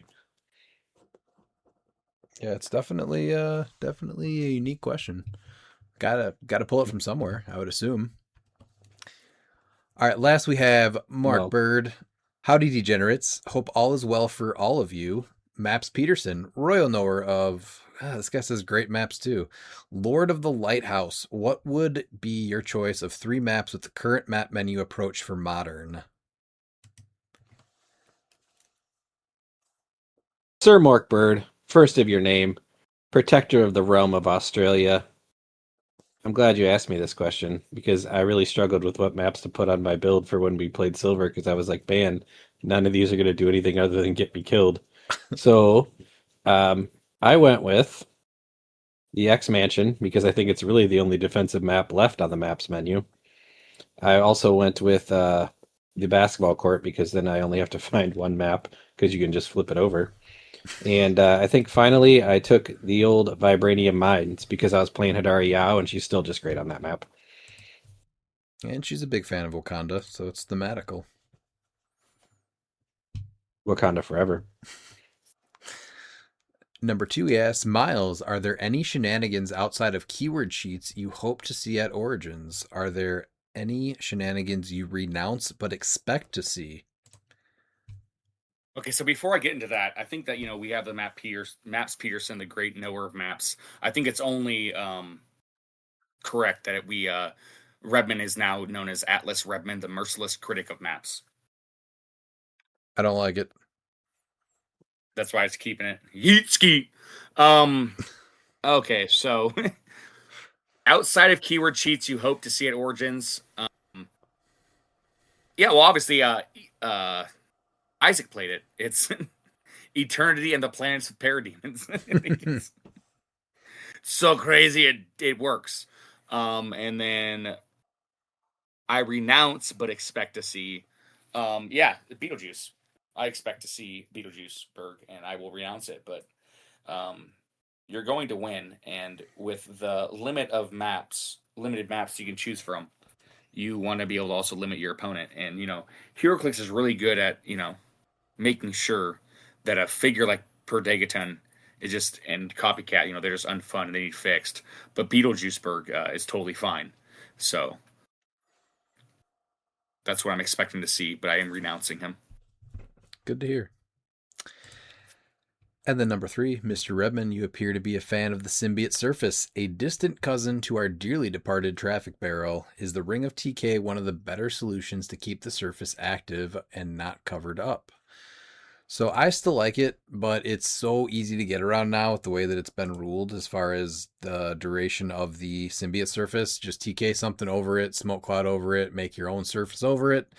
So I'm a little disappointed with how easy it is to work around now. So I think the Ring of TK was already a pretty obvious must play, but it's just another way to mess with it. So then you can't be stuck in the surface either. But yeah, I was definitely more excited for it before the ruling where it ends the duration. Not a fan of that. Is it because it just looks like Space Skeet? It does not, but it does a little bit. Skirt. Number 4, shout out to Ollie for continuing to kill his segments and just ooze machismo with that energy he's bringing. Big damage for life, little man. He's got a bright future as the next generation of cliques coming through. Thanks, Mark. Yeah, he's been loving his weekly segment. He looks forward to it every week. Number 5, for everyone, do we see any near future where range is going to have its revival? It really feels the age of smash and bash is here to stay for now, and Fight for Gotham probably won't be where range comes back strong. Perhaps in D&D, do you think? So maybe this map menu helps kind of push it, just because now you can actually shoot people. I don't think we've seen enough of Gotham yet to say that. It doesn't really seem to be a super range heavy set, and I would expect D&D to be more smash and bash with monsters. I don't see like wizards with range really affecting the meta. Maybe Thunderbolts could be more range heavy. I don't know. What do you guys think about this one? So what you're saying that it's just not. It's going to be more. It's going to be more. Yes. I think nationals. We're going to be seeing a lot more of the. Ski, goddamn. Goddamn. We're going to be seeing some yeeting and skeeting.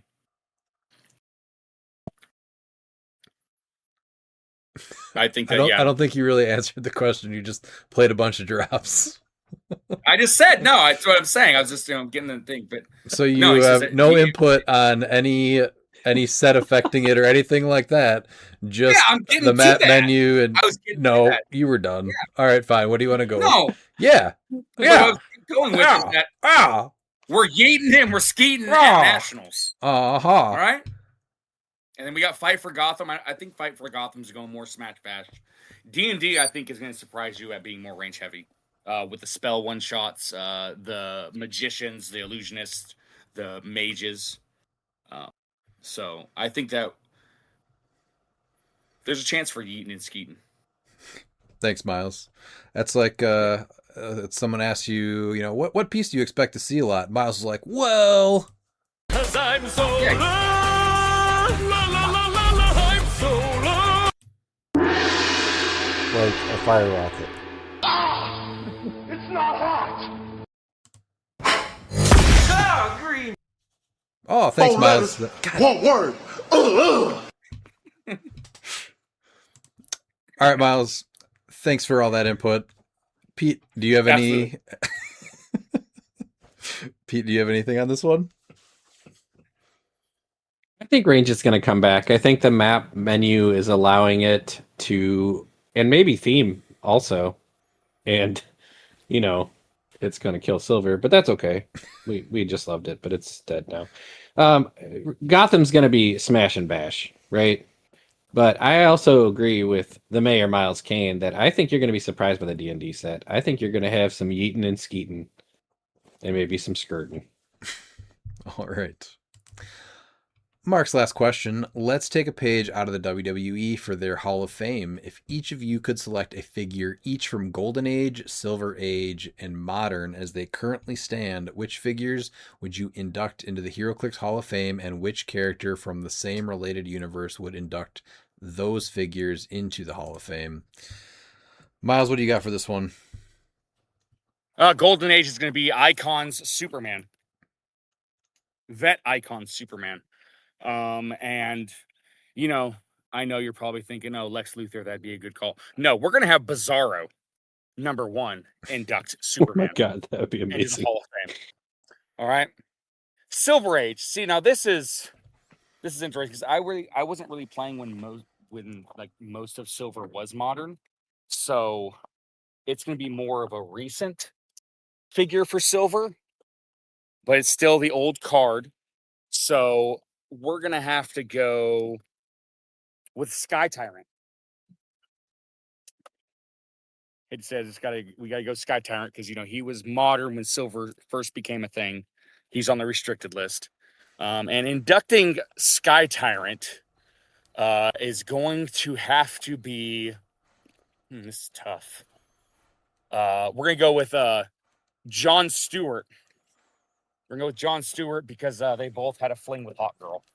So Okay. Keeping it dirty. and then modern.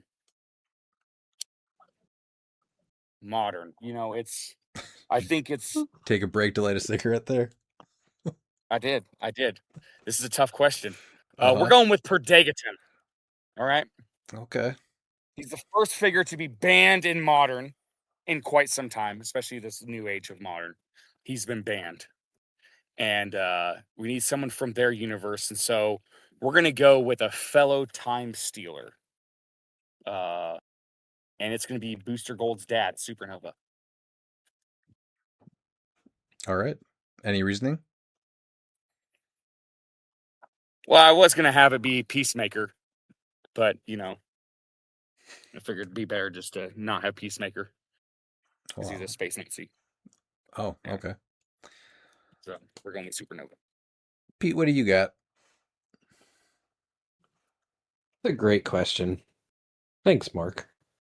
From Golden Age, I would have to go with one of my favorite figures of all time, one that still gets a look occasionally, and one I should probably play during the monthly at some point just to have the hate happen, and that's Sentry and Void. I would have two people induct him. I would have the Sentry and Void separately, the ones that they could swap it to, and that would be quite the podium moment. From Silver Age, I'd have to go with my personal favorite Prime of all time, the Gladdy, the Daddy, Emperor Gladiator, and I would have none other than Lilandra, the Empress of the Shi'ar, to induct him appropriately. And in Modern, Miles is right. You got to go with Perdegaton. He's the only piece to be banned in Modern that I can remember that really, truly didn't deserve it, but he was just 20 points of amazing. Now, who would I have induct him? I would have Beetlejuiceberg, just so he could rub it in one more time that piece of crap piece made it all the way through Modern, did get banned before Perdegaton did. It's They had to showtime, be from baby. the same related universe, because I would have went with Juice too. We'd pick a DC. Damn it. Perdegaton. Here I am not Yeah. listening half the time. Well, Superman, because we don't hear from him enough. There, I'm done. That's a good one. Now, earlier today, there was a little bit of a thread going around with all the pieces that I've made you guys hate. So, Pete, do you have a Golden Age piece that I've made you hate that I play? No, because when we were playing Golden Age, you were really trying hard to make X-Men work. And they And didn't, man, right? I curb stomped most of those pieces pretty viciously. Although the Angel Bomb, we didn't understand it the first time you did it. So that was one probably that should have been way better than what it was playing out. Mm-hmm. Yeah, I'm not sure I have one. Maybe there was an Iceman that was able to attack through a wall that he would make. That one was probably mine. I would have Pete's pick of Sentry and Void induct him. Pete, I think you said for Silver Age it was Legacy Daredevil. Oh, no, in Silver Age now, it would still be Madam Webman. Oh, that would I be hate your that number one piece. hated piece? Okay. Oh man, that piece. And what was terrible is I pulled the piece first and played it, and I'm like, oh, yeah, she's pretty cool. And then basically got abused by it for basically 2 straight years. I was so and then pissed it you still got comes that up whenever piece. you play it. It's still when it comes up in Silver and I see that piece, that's literally the only piece I can guarantee you I'm going to crit hit and not kill. And then I have to prob myself out of the crit hit. I prob myself out of hits with any 6s in it, just to make sure that piece doesn't start stacking 6s on me. I love it. So Stupid piece. I would pick her then, and I would have Emperor Gladiator Inductor. And then for Modern, Pete, I see what you're doing here. what do you mean? I see what you're doing here. No, you don't. I see exactly what you did. Is there No, I any do. I do. any You're current not. Modern pieces that you don't like that I played against you? Thinking. No, because I play Prime Cable, so I really can't blame you for that one. Oh, really? Yeah, I don't like it either, but I mean, I don't completely disagree with your thing that you can do things to him to slow him down. You've never really played Prime Rogue. Not too much. Oh no, Well, I that got was it. That's CCO. no, I got it. Is I it- figured it that's- out. I think I That's- know what it is. that stupid ass Hydra. Yeah, there Gotta it hate is. that piece. It's Cable. Oh man. So I would choose Hydra for Modern, and Pete's pick of Perdegaton can induct him. It's got to be the same universe. Yes, you gotta be Hercules. That's not a that's why I rule had in to have here. Superman. Oh shit, That's it what is. That's what he said. Damn it. So I Yeah. guess Hercules has to, but he's going to be dressed up as the Royal Nor of Maps. Perdegaton. He's dressed up as me. Yes. If there was a piece if there was a piece dressed up as me, I would play it all the time, even if it Can we sucked. get He's you got a beard. to have like a dress up as him and become Pete Khalees? We can work on this. These are things we can work on.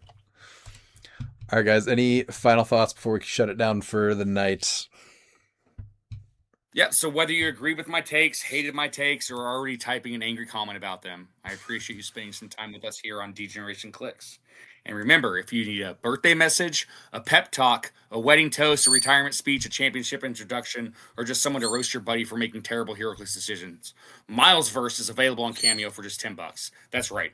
Premium entertainment at discount bin prices. Until next time, keep rolling dice, keep having fun, and don't let Redmond convince you that sleeveless shirts count as a personality trait. This has been a Trace Glizzy production, and this is Hollywood Miles signing off.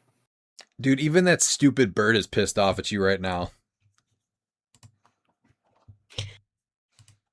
I have a question. I'm not mad at Miles. I was laughing. I think we're all out of time for questions here in the final thoughts section, but I guess we could make an exception. It wasn't your normal level of disdain when I say it, so I'm a little sad by it. But Miles, if someone were to want to have a cameo made for exactly the reasons that you mentioned, is there any extra cost to having Drunk Iago / Roddy Piper or Baby Eagle Brian to star in the cameo with you?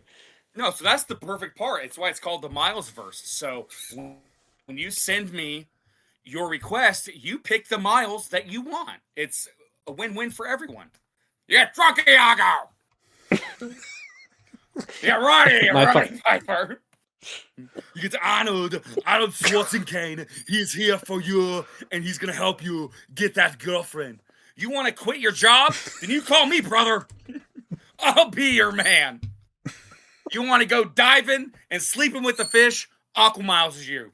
Dude. If you want to barbecue glizzies, Trailer Park Miles. I know he's Drunk Iago is hyped up as hell. Get the cameo now. Don't be a dweeb. Do it. I'm not saying best podcast of all time, but it's in the team photo. We've got the monthly coming up this weekend. Thank you to our producer and executive producer and the team over at Trace Glizzy's production, Pete out. Yes, excited for the monthly. That's going to be on Saturday. You can check that out. We'll be streaming it all day on YouTube. Then excited to head down to Ohio next week for Origins. Then I don't think there's really that much more going on before Worlds. Might be a quiet summer. But that's going to be it for this episode of the D-Generation cliX podcast. We are about a week away from Origins. We'll be back next week to talk about Silver. And remember,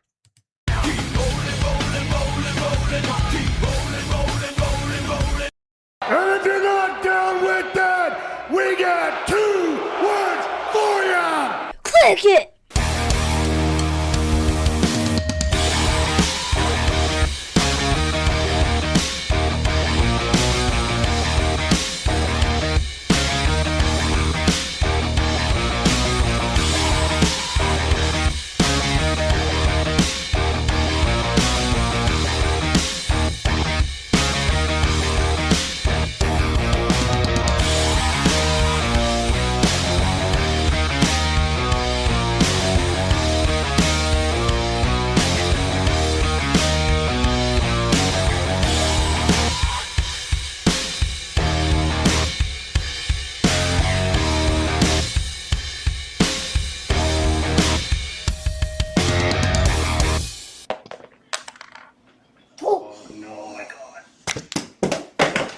Get wrecked, birds.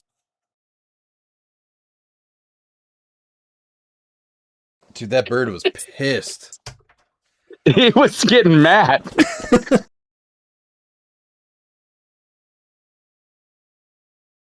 But there's Meridius.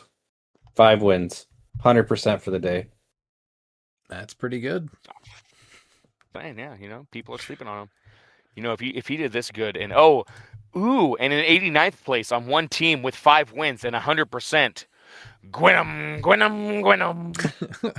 So, how did Gore the God Butcher go 5 wins and a 31.2% win rate? Because the other person that played him had 0 wins. Okay. Yeah, so Brian from the winning team played him and went 5-0. Gotcha. Have you ever played that game Abe's Exodus or Abe's Odyssey? No. Gore looks just like him. Also Sleepwalker too, if you remember that 90s Sleepwalker comic. I do for sure. Yeah, but he looks like he's from Abe's Exodus. Wasn't that green monster guy? Yeah. Did he have Oddworld? webbed feet? Yes, Oddworld. Yeah. He looks more like a Sleepwalker, but yeah, that's... Yeah. I just remember that game. That game was cool. I did not play it. I just remember the ads for it back when they had magazines. Goal Monkeys is a great game too, and that came out around the same time. They still have magazines. No, they don't. You They don't drama make them queen. anymore. They're just gone. They're just forever. gone. Yeah. Skull Monkeys opening the opening video played the beans, and magical fruit. The more you eat, the more you toot. That was gold. It's a Gold? great game. That's Oh, it's I don't- amazing. a slight embellishment. I don't know what we're doing. I I don't don't know either. what we're doing here. Fart jokes are always good. Not when you say toot. Ugh. That's what it says, you know. Beans, and magical fruit. You know. Yeah.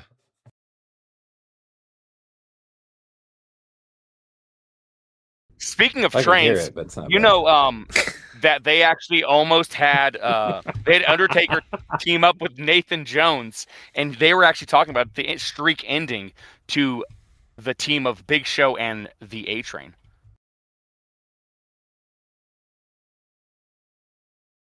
Nice kick in the arm. Whatever. Nice kick in the arm. What's the That's almost as good as Demoglobin. And a nice shot to the butt. Nice Go with kick that. in the shot to arm. butt? Nice What's it pat in the called? crotch.